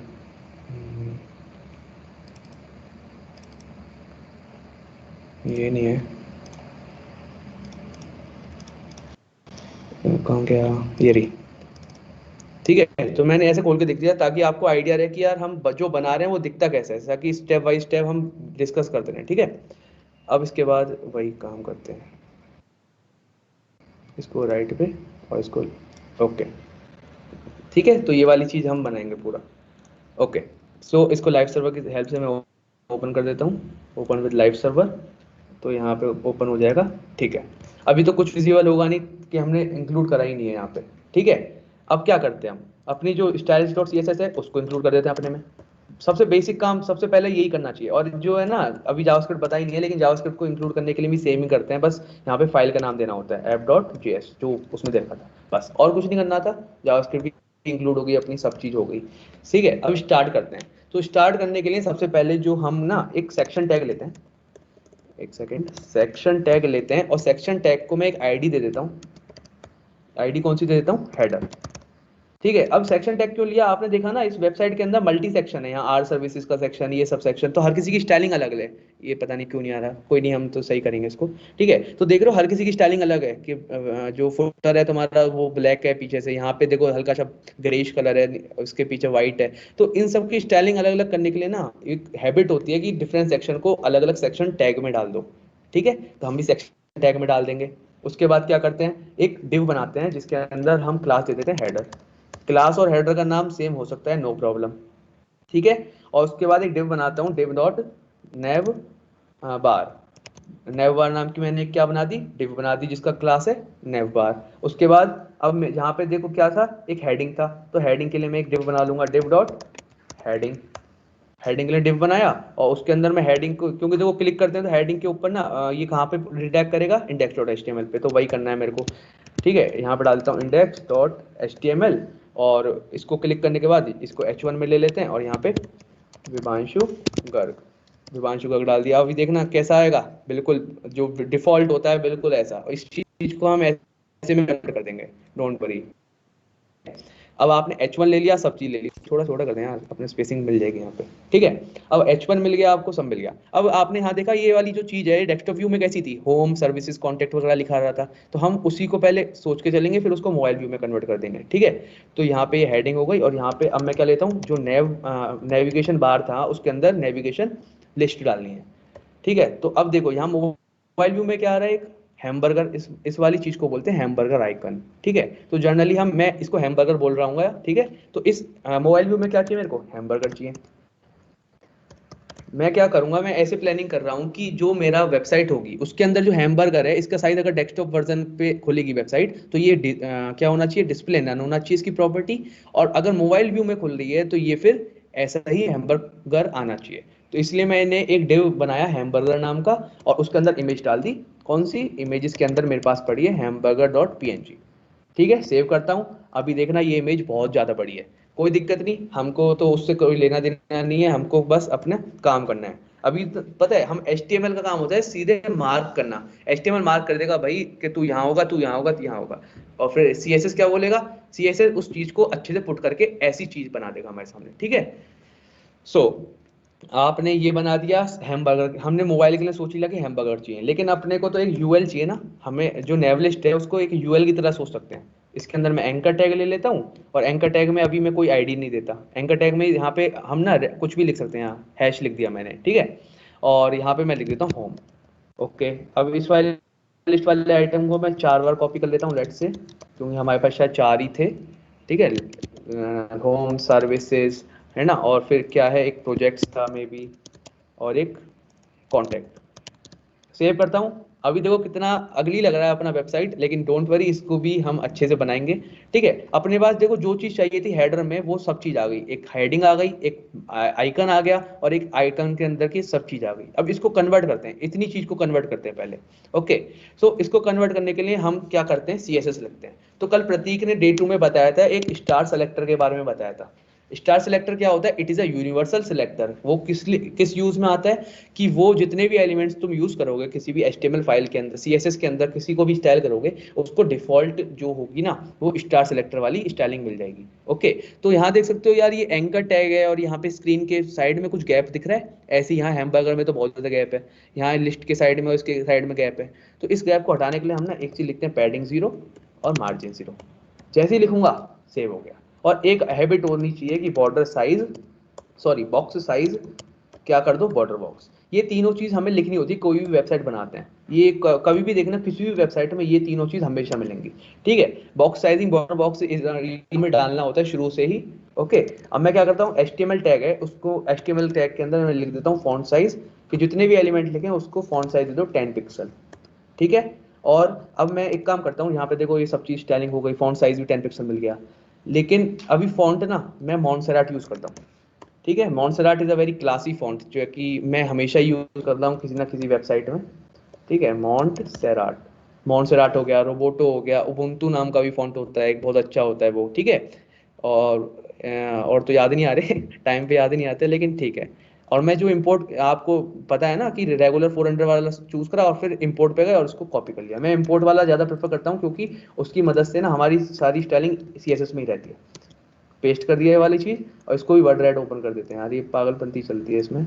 ओके, ठीक है। अब क्या करते हैं, जो ये फॉन्ट फैमिली वाली लाइन दिखा रहा है इसको कॉपी करो, और यहाँ पे HTML में इसको जाके पेस्ट कर दो, बस अपना काम खत्म फॉन्ट फैमिली का। और देखना थोड़ा चेंज दिखा होगा फॉन्ट में, आई गेस। अगर कोई ध्यान से देख रहा था तो पहले फॉन्ट बिल्कुल नॉर्मल वाला आता है। मैं एक काम करता हूँ, कमेंट करता हूँ, सेव करता हूँ। पहले वाला फॉन्ट ये है, और जैसे ही मैंने सेव करा तो ये मॉन्सेराट वाला फॉन्ट बहुत क्लासी फॉन्ट होता है, मैक्सिमम साइट्स में मिलेगा आपको, ठीक है। उसके बाद अब एक काम करता हूँ ना, इस वाले जो मैंने यहाँ पे जो ये दिया था, क्या बोलते हैं, एक सेकंड, वो कहाँ गया, हेडर जो दिया था क्लास, उसके अंदर में एक सेकंड, उसके अंदर क्लास देता हूँ कंटेनर, ठीक है। कंटेनर का यूज में बार बार क्यों कर रहा हूँ आपको पता चलेगा, ठीक है। तो मैं पहले कंटेनर को स्टाइलिंग प्रोवाइड करता हूँ, आपको पता चल जाएगा एक्चुअल में। मैंने दे दिया मिनिमम हाइट, कितना दूं, 100 bh, कि जो कंटेनर क्लास है उसको मिनिमम हाइट 100 bh देना है, कि मुझे ये जो चीज दिखनी है ना, ये 100 वर्टिकल हाइट मिनिमम चाहिए, कि 100 वर्टिकल हाइट से कम पे काम नहीं चलेगा। जैसे आप देख रहे हो ना, यहाँ पे जो भी चीज बनी हुई है ये सब 100, एक 100 वर्टिकल हाइट है, ठीक है। देख सकते हो आप 100 VH तक ही ये वाली इसने हाइट ली है। अगर मैं लिखता 80 VH तो कहीं यहाँ यहाँ आकर रुक जाता, 50 VH मतलब half of the screen. Okay, so मैंने मिनिमम हाइट दे दी वर्टिकल 100 VH, इसको मैं विड्थ दे देता हूँ 100%। ये वाली चीज़ ना देनी पड़ती है हमें थोड़ी सी डिफॉल्ट में, कि अगर कोई प्रॉपर्टी ऐसी हो जो इसको ओवरराइड कर रही हो तो वहाँ काम आ जाए, ठीक है। अब मैंने डिस्प्ले फ्लेक्स दे दिया, अब मैं कर देता हूँ अलाइन, एक सेकंड, जब डिस्प्ले फ्लेक्स कर दिया तो मैंने बताया था अलाइन आइटम्स वाली प्रॉपर्टी आ जाती है, अलाइन आइटम सेंटर, सेव करा तो देखो वर्टिकली सेंटर आ गए, और जस्टिफाई कंटेंट सेंटर करूंगा तो हॉरिजॉन्टली सेंटर में आ जाएंगे, ठीक है। ओके सो ओके, यहाँ पे इसके बाद आगे बढ़ते हैं। अब इसके बाद जो चीज अभी देखते हैं, यहाँ पे देख रहे हो आप कि इस वाले में ना ये रेड कलर में वी और ये जी रेड कलर में है ना, तो इसके लिए मैं क्या करता हूँ, इस वी को कट करता हूँ और मैं लिख देता हूँ स्पैन टैग, यहाँ वी को पेस्ट करता हूँ और ये लिखता हूँ स्टाइल और ये लिख देता हूँ कलर रेड।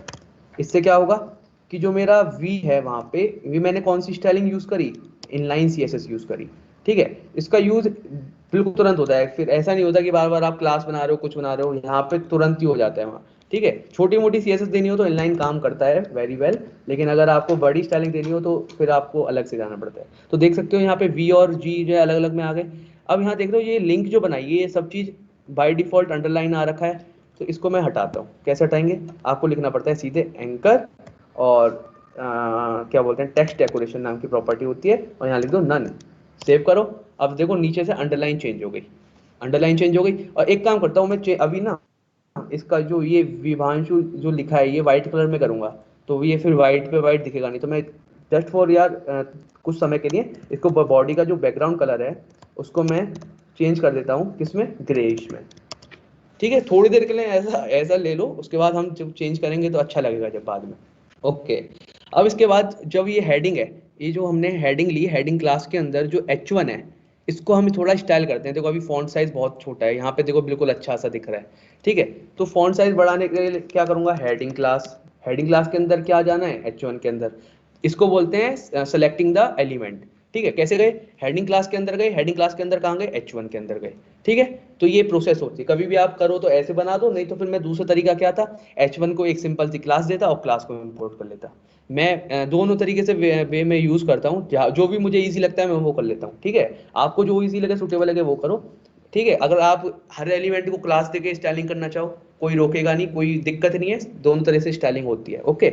अब मैं देता हूँ 3 आरिया, साइज देखो बराबर, बराबर तो नहीं शायद लेकिन हाँ हो गया बड़ा, ठीक है। अब मैं क्या करता हूँ, ये सब चीज कैपिटल में कर देता हूँ, टेक्स्ट ट्रांसफॉर्म अपर केस, ये सब प्रतीक ने बताया था पहले ये सब चीजों के बारे में, ठीक है। अपर केस हो गया, और कलर दे देता हूँ व्हाइट, मैं इसकी बोल रहा था कि कलर जब व्हाइट दूंगा तो वहां पे दिखेगा नहीं, ठीक है। अब ये देखो बिल्कुल अच्छा दिख रहा है, शायद बिल्कुल बराबर ही हो गया है, ठीक है। इसके बाद जो ये इसका हेडर दिया है मैंने, ये वाला जो हेडर क्लास, ये हेडर आईडी दिया है, इसको भी स्टाइल कर सकते हैं, ठीक है। इसको स्टाइल करने के लिए मैं क्या करना चाहूंगा कि इसकी पोजीशन कर दो फिक्स। देख रहे हो यहाँ पे मैं पोजीशन फिक्स कर रहा हूँ कि देखो अपना जो ये है, क्या बोलते हैं, अपना नेविगेशन बार है जो टॉप हेडर है, ये फिक्स है, ये हिल ही नहीं रहा। तो मैं क्या बोलूंगा कि भैया तुम तो हो जाओ फिक्स। ये वाली चीज के बारे में भी प्रतीक ने बताया था कल, ठीक है। तो हम वही यूज करें जो तुम्हें बता दिया है, सारी प्रॉपर्टीज वही हैं, और जो नहीं होगा तो मैं बता ही दूंगा यहाँ पे z इंडेक्स, और यहाँ पे कुछ ले लो 1000। z इंडेक्स का मतलब क्या बताया था, z index is used to provide stacking order, ठीक है। जिसकी वैल्यू z इंडेक्स की ज्यादा होगी वही z इंडेक्स वो उतना टॉप पे दिखेगा एलिमेंट। z इंडेक्स का भी काम मैं दिखाऊंगा जब मैं अभी बैकग्राउंड इमेज लगाऊंगा ना ये वाली, इसमें देखना यहाँ बैकग्राउंड इमेज में z इंडेक्स का काम बताऊंगा, बहुत अच्छे से समझ में आ जाएगा, ठीक है। ओके, z इंडेक्स मैंने 1000 दे दी, कोई भी वैल्यू दे सकते हो जो बड़ी हो बस, ठीक है। मैं लेफ्ट से दे देता हूँ 0, ओके, एंड टॉप से 0, ठीक है। एक सेकंड, टॉप से 0 अपना आ नहीं पाया, टॉप से 0 दे दो, एंड देन विड्थ दे देता हूँ इसको, जो पूरी व्यू पोर्ट की विड्थ है, ठीक है। देखा पूरी आ गई, एंड देन हाइट दे दो ऑटो, सेव कर दो इसको। नाउ इसके बाद में जो हमारा हेडर है, जो हेडर क्लास दी, एक तो हमने हेडर आईडी दी ये वाली, और ये जो क्लास थी इसको स्टाइल करते हैं थोड़ा सा। तो हेडर के लिए मैं क्या देता हूँ कि यार तू मिनिमम हाइट जो है ना कितनी ले, 8 VH ले, है ना। और जो इसका बैकग्राउंड कलर है वो कितना दोगे, ट्रांसपेरेंट। इसका बैकग्राउंड कलर कितना दोगे, ट्रांसपेरेंट। देखो अब ये सब चीज टॉप पे आ गई ना। एक तो मिनिमम हाइट कितनी दे दी कि मिनिमम हाइट तो जो 8 VH तो लेनी है भाई, और जो बैकग्राउंड कलर है तेरा ट्रांसपेरेंट रहना है। देख रहे हो यहाँ पे ट्रांसपेरेंट है, नीचे जाते हैं हमें कैसा कर देना है, ब्लैक। वो वाली चीज हम देखेंगे कैसे करेंगे, ठीक है। हेडर का हो गया। अब कहाँ पे आएंगे हम, अब जो हमारा ये नेवबार है, ये जो नेवबार दिख रहा है ये वाली चीज, इसको स्टाइल करते हैं। हाँ आप देख रहे हो ना, हम एक एक स्टेप नीचे बढ़ने, पहले हेडर आईडी को करा, फिर हेडर को करा, कंटेनर को भी कर दिया। अब कहाँ पे जाएंगे हम, नेवबार पे जाएंगे। तो नेवबार को करने के लिए हम क्या करेंगे, डॉट नेवबार क्लास सेलेक्ट करी, और उसके बाद हम कर देंगे डिस्प्ले फ्लैग्स, जैसे ही डिस्प्ले फ्लेक्स करा सेव करोगे तो ये वाली चीज रो वाइज आ जाएगी। अभी बहुत बड़ा दिख रहा है तो अभी समझ में नहीं आएगा, मैं अभी करता हूँ उसको, ठीक है, बड़ी स्क्रीन में करके दिखा दूंगा। और फिर यहाँ पे अलाइन आइटम्स सेंटर कर दो, सेंटर में आई देखो दिख रहे हैं ना, ये बिल्कुल रो वाइज आ गई है क्योंकि डिस्प्ले फ्लेक्स की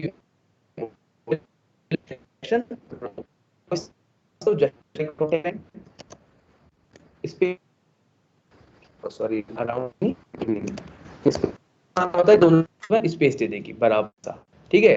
अब इसके बाद क्या कर सकते हैं, इसको विड्थ दो,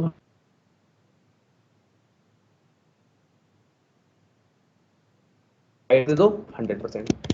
ये वाली हाइट वेट 100% देने की आदत डालनी चाहिए, ठीक है। कभी कभी क्या होता है कोई हमारी प्रॉपर्टी को ओवरराइड कर रही होती है, 1300 पिक्सल डाल दो, क्या मैक्सिमम वेट इसकी, मतलब कि जो ये इसलिए कर रहे हैं हम ताकि जब डेस्कटॉप वर्जन होता है ना 1300 पिक्सल तक की साइज पहुंच जाती है, तो उस केस में बस हमें मैक्सिमम वेट इसकी 1300 पिक्सल देना है, ठीक है। और क्या दे सकते हैं इसके बाद, पैडिंग दे दो 0 एंड 10 पिक्सल। इस ये एक शॉर्ट हैंड होता है, आई थिंक प्रतीक ने बताया था कि 0 का मतलब टॉप एंड बॉटम से कितना है, 0 पैडिंग है, और लेफ्ट एंड राइट से कितनी है 10 पिक्सल है। सेव करता हूँ तो आपको दिखा होगा 10 पिक्सल का पैडिंग ले लिया। अब ये अपना हैमबर्गर ना बहुत बेकार है, लाइक मतलब बहुत ज्यादा स्पेस ले रहा है, तो इसको भी अभी कुछ करेंगे इसका, ठीक है। उससे पहले जो अभी इसके अंदर जो ये हैं क्या बोलते हैं, ये जो यूएल के एलिमेंट्स हैं इनको स्टाइल करते हैं हम। क्या करेंगे कि हमारे पास जो नेव लिस्ट है, देख रहे हो ये वाली जो नेव लिस्ट है, कहाँ गई, एक सेकेंड, ये रही जो नेव लिस्ट है, इसके अंदर मुझे जाना है यूएल पे, ठीक है। ताकि देखो यूएल अच्छा नहीं लग रहा ना, इसलिए तो नेव लिस्ट के अंदर मैं जाऊंगा यूएल पे, और मुझे क्या बोलना है कि भैया तुम लिस्ट स्टाइल नन कर दो, कि जो डिस्क दिख रही है कुछ नहीं चाहिए मेरे को, सिंपल सी है, ठीक है, नन ले ली। पोजीशन कर दो एब्सोलूट, पोजीशनिंग वगैरह अच्छे से बताया था कल, है ना, तो आ जाना चाहिए। फिर इसके बाद मैं चाहता हूँ बैकग्राउंड कलर ऐसा हो जाए इसका, ब्लैक हो जाए, देखो कैसा हो गया, ब्लैक हो गया।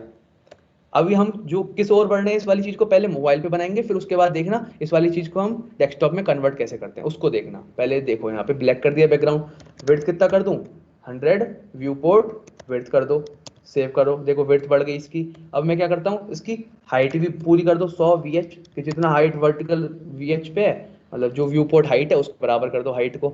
एंड देन लेफ्ट से एक काम करते हैं, लेफ्ट वाली प्रॉपर्टी भी है, एक काम लेफ्ट से 100% कर दूंगा तो गायब हो जाएगा, है ना। उसके बाद मैं एक काम करता हूँ टॉप से 0 दे देता हूँ, ठीक है। तो देखो फुल स्क्रीन पे आ गया। ये वाला इफेक्ट क्या बना रहे हैं, देखो क्लिक कर रहे हैं साइड से निकल के आ रहा है, तो ये वाली चीज हम बना रहे हैं। तो ये वाली जो स्क्रीन है ना, ब्लैक वाली स्क्रीन, ये एक्चुअल में ये हमारे जो है ना व्यू पोर्ट में नहीं है, लेकिन ये साइड में तैयार बैठी है कि कोई भी बंदा इस पे क्लिक करे मुझे सामने प्रकट होना है, तो वो प्रकट करने की प्रक्रिया चल रही है अभी, ओके। अब क्या है, टॉप 0 दे दिया आपने, टॉप 0 देने के बाद मैं कर देता हूँ डिस्प्ले फ्लेक्स, नहीं नहीं फ्लेक्स, फ्लेक्स की वो क्या है डिफॉल्ट रो, तो देखो सबको रो वाइज कर दिया इसने। डिस्प्ले फ्लेक्स करने के बाद मैं चाहता हूँ ये फ्लेक्स डायरेक्शन हो जाए कॉलम, मुझे कॉलम वाइज दिखाना, सेव कर दो, ठीक है, कॉलम वाइज दिखा दिया। और अब मैं इसको वर्टिकली सेंटर कर दूंगा, तो ये होता है सेंटर और अलाइन आइटम सेंटर, ठीक है। बहुत ज्यादा यूज हो रही है सब चीज, तो ये सेंटर यूज हो गई। अब क्या कर सकते हैं इसके अंदर, ठीक है, जेड इंडेक्स की वैल्यू मैं कुछ मिनिमम 1 रख देता हूँ, ठीक है, ताकि ये वाली चीज ना, ये जो यूएल है ये पीछे ना चले जाए। जेड इंडेक्स का काम क्या होता है, देखो जब आप कॉम्प्लेक्स वेबसाइट बना रहे होते हो ना कोई भी, तो उसमें क्या होता है कभी कभी इतने एलिमेंट हो जाते हैं कि आपका लेट से बटन बनाया तो वो बटन क्लिकेबल नहीं होता। क्यों नहीं क्लिकेबल होता, वो बटन एक्चुअल में स्क्रीन के पीछे चला जाता है, लाइक जो उसका एक्सेसिंग पावर होती है ना, जो यूजर होती है उसके माउस क्लिक वगैरह की, उससे पीछे चले जाता है। तो उस केस में जेड इंडेक्स का काम आता है कि आप ये सोचते हो कि यूजर को ये वाली चीज तो क्लिक करनी ही पड़ेगी, तो आप ना बी ऑन सेफ साइड, आप हमेशा जेड इंडेक्स प्रॉपर्टी लगा के चलते हो। और कभी कभी क्या होता है ना कि एक सेकेंड, कभी कभी क्या होता है कि छोड़ो बात ही भूल गया मैं कोई दिक्कत नहीं। अब ओवरफ्लो एक्स क्या कर देता हूं मैं, हिडन, अगर एक्स डायरेक्शन में अगर ओवरफ्लो बाहर निकले तो हिडन कर दो। ये ओवरफ्लो एक्स मतलब एक्स एक्सिस वाली चीज है, ठीक है। और फिर मैं क्या कर देता हूँ, ट्रांजिशन, ट्रांजिशन वाले में बताया था कि कितने टाइम के लिए आपको वो दिखाना है, तो मैं लिख देता हूँ लेट से 0.5 सेकंड। सेव करूँ तो देख रहे हो 0.5 सेकंड में कुछ एनिमेशन अपने आप प्रोवाइड होकर आया है इसके अंदर, ठीक है। अब मैं क्या करता हूँ, इस वाली चीज को दोबारा कॉपी कर लेता हूँ, कमांड सी, कमांड वी, और इसके अंदर मैं लिख देता हूं कि अगर कोई भी चीज इसमें एक्टिव रहे ये वाली चीज, तो उस केस में मुझे लेफ्ट से 0% कर देंगे। सेव कर दो, ठीक है। अब मैं एक काम करता हूँ, यहाँ पे एक प्रॉपर्टी डालता हूँ लेफ्ट से 100%। सेव करा, अभी वाली चीज गायब हो गई है। और आपने देखा जैसे ही मैंने वो लिखा और उस वाले बटन को क्लिक करा था, ये अपने आप आ रही है। आप सोच रहे हो यार ये जादू कैसे हो गया? ये जादू हो रहा था इस app.js में जो हमने कोड लिखा है। इसमें अगर मैं पढ़ के बताऊं आपको, लाइन जो कोडिंग बैकग्राउंड से है तो उनको लाइन भी समझोगे तो समझ में आ जाएगा, लेकिन फिर भी जावास्क्रिप्ट में थोड़ा अंतर होता है। ठीक है, तो वो चीज को करने के लिए मैं क्या करता हूँ यहाँ पे, इसने बोला कि हैमबर्गर डॉट क्लास लिस्ट, जो हैमबर्गर है आपका, हैमबर्गर को बोला कि क्वेरी सेलेक्ट करो। ये एक्चुअल में जावास्क्रिप्ट में तरीका होता है कि हमने क्वेरी सेलेक्टर मतलब सेलेक्ट कर लिया किस वाले एलिमेंट्स को, नेव बार को, नेव लिस्ट को और हैमबर्गर को। ठीक है, और उसको किस वेरिएबल में सेव कर दिया, हैमबर्गर नाम के वेरिएबल में सेव कर दिया। उसको बोलते हैं कि यार जब भी कोई इसके ऊपर क्लिक करे तो हमें हैमबर्गर की क्लास लिस्ट में क्या डाल देना है, एक्टिव नाम की क्लास डाल देनी है। और टॉगल का मतलब क्लास डालो क्लास हटाओ, टॉगल का मतलब होता है रिमूव एंड ऐड। देख रहे हो, जैसे ही मैं यहाँ पे क्लिक कर रहा हूँ तो यहाँ पे क्लास लिस्ट कौन सी एक्टिव चल रही है और नहीं तो इनएक्टिव, मतलब क्लास लिस्ट हट रही है और जा रही है। तो टॉगल फंक्शन होता है ये एक्चुअली में, ये वाला ना जे क्वेरी का अच्छा सा कोड लिखा हुआ है ये। ठीक है, अभी समझ में नहीं आएगा लेकिन फिर भी मैंने मतलब बता दिया कि क्यों आ रहा था। ठीक है, लेकिन आपने देखा इफेक्ट तो आ रहा है, अपने में क्लिक कर रहे हैं अभी, लेकिन ये बंद नहीं हो रहा। वो बंद अभी करेंगे क्या ठीक है, ये हैमबर्गर को करके। ठीक है, तो ये सब चीज इसलिए हो रही है कि यार कि जब भी एक्टिव क्लास आ जाए उसके अंदर तो मुझे लेफ्ट से 0 दे देना है। तो देखो लेफ्ट से 0 मतलब पूरे पे आ गया ये और सेंट्रलाइज हो गया। लेकिन अभी मुझे अच्छा चाहिए यार, मुझे ये जो दिख रहा था ना, अभी मैं लेफ्ट 100 हटा दे रहा हूँ, सेव कर दो। हाँ अब दिख रहा है। अब मैं ये वाले जो पर्पल आपको कलर दिख रहा है इसको चेंज करता हूँ मैं, क्या कि यूएल के अंदर जो भी ए है आपका, जो एंकर टैग है ये वाला, देखो यूएल और जो एंकर टैग है इसको मैं कलर चाहता हूँ, इसकी डिफॉल्ट स्टाइलिंग, एक सेकंड, डिफॉल्ट स्टाइलिंग क्या चाहता हूँ, हट जाए बिल्कुल। तो इसके अंदर लिखता हूँ पहले फॉन्ट साइज बढ़ा देता हूँ, कितना बढ़ा दूँ, लेट्स से 2.4 2.5 कर दो, कुछ भी कर दो, 2.4 कर देते हैं। ठीक है, साइज बढ़ गया इसका। उसके बाद में फॉन्ट वेट चाहते हो तो बढ़ा दो, अगर नहीं तो नहीं, तो 500 कर दो, आई थिंक सफिशिएंट है। ठीक है, उसके बाद अगर मैं चाहता हूँ इसका कलर कैसा हो जाए, वाइट हो जाए, वाइट हो गया बिल्कुल, अच्छा दिख रहा है अब। एक काम और कर सकते हैं, टेक्स्ट ट्रांसफॉर्म, आपने देखा था यहाँ पे जो है ये क्लिक करने पे ये सब चीज़ कैसी है, अपर केस में है। तो मैं क्या करूँगा, टेक्स्ट ट्रांसफॉर्म अपर केस कर दूंगा। ठीक है, तो सब चीज़ अपर केस में आ गई। अब मैं क्या कर देता हूँ, इसको मैं डिस्प्ले ब्लॉक कर देता हूँ, डिस्प्ले ब्लॉक हो गया। और एक काम करता हूँ, इसको पैडिंग दे देता हूँ 20 पिक्सल, सेव कर दिया। अब डिस्प्ले ब्लॉक क्यों दिया, देखो यहाँ पे पैडिंग 20 पिक्सल दिया, गैप कम है। और जैसे डिस्प्ले ब्लॉक हम डाल दिया तो पैडिंग हम दे सकते हैं इसको। ठीक है, तो ये काम हुआ। अब आई थिंक ये बिल्कुल इसकी तरह हमारे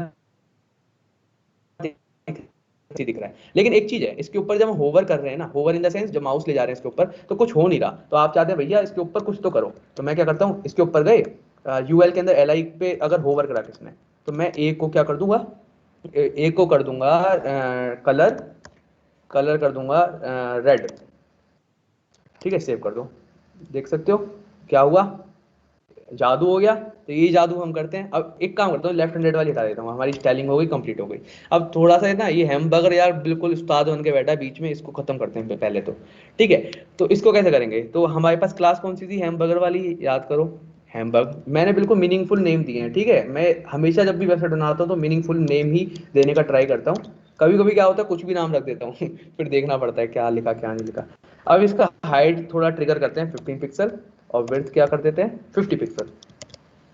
ठीक है, अभी अभी देखना, ओके अभी हम किसको टारगेट कर रहे हैं, इस हैमबर्गर को, इमेज को नहीं कर रहे अभी, इमेज को भी देखना, अभी हम डिस्प्ले फ्लेक्स वाली प्रॉपर्टी लगा के उसको लाएंगे अभी। ठीक है, अभी हम एक बना रहे हैं यहाँ पे, ऐसा सर्कल बना रहे हैं, देखो ये वाला सर्कल जिसके पीछे बैकग्राउंड व्हाइट है और सर्कुलर बॉर्डर रेडियस 50% है। ठीक है, उसके बाद मैं क्या करता हूँ, बॉर्डर कर देता हूँ कुछ भी दे दो, 3 पिक्सल सॉलिड और वाइट, दिखने तो वाला है नहीं पहली बात।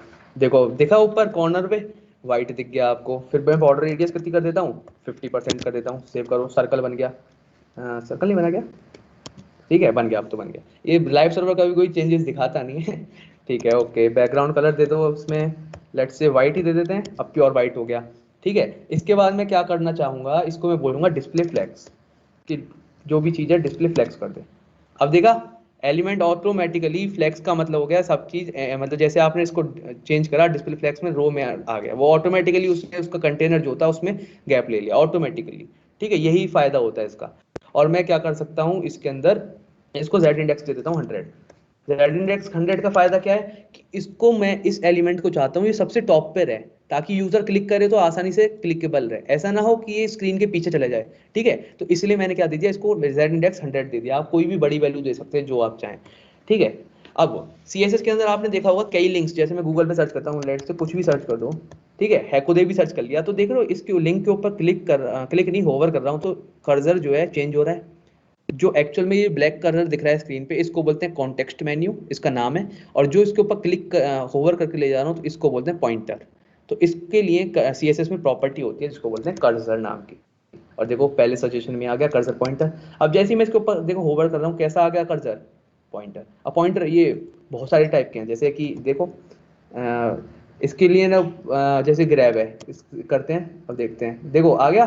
कभी कभी आपने देखा होगा स्क्रीन को कैसे क्या बोलते हैं उस वर्ड को, स्क्रीन को इधर उधर करने के लिए ये वाला कर्सर यूज होता है। अगर आपको दिख रहा हो, मुझे पता नहीं आपको दिख रहा है या नहीं दिख रहा, तो ये कर्सर के लिए ना आप यहाँ पे सर्च कर सकते हैं कर्सर CSS। इसके अंदर पूरा डॉक्यूमेंटेशन MDN वगैरह का ये रहा, देखो MDN सबसे फेमस होता है, मतलब हर चीज मिलती है। तो देख सकते हो आपको ये सब चीज मिलेगी इसके ऊपर, है ना। तो ये कर्सर के टाइप्स हैं, आप सारे एक्सप्लोर करना, मैं यहाँ पे पॉइंटर ही बता देता हूँ, ठीक है। ओके, सो पॉइंटर लिख दो, वापस से पॉइंटर आ गया। अब इसके बाद क्या डालना है, okay, and then margin right. अभी देख रहे हो ये थोड़ा सा यार, मुझे थोड़ा सा मार्जिन चाहिए इसके राइट से, ठीक है, तो मैं ले रहा हूँ 20 पिक्सल, सेव कर दो, ठीक है। अब ये कर दिया, और यहाँ पे मेरा अभी इसको देखते हैं क्या। अभी एक काम करते हैं, इसको मैंने Z इंडेक्स दे दिया, कितना दे देता हूँ मैं, लेट से कुछ और दे देते हैं यार। ओके, ये एक्चुअल में आ क्यों नहीं रहा,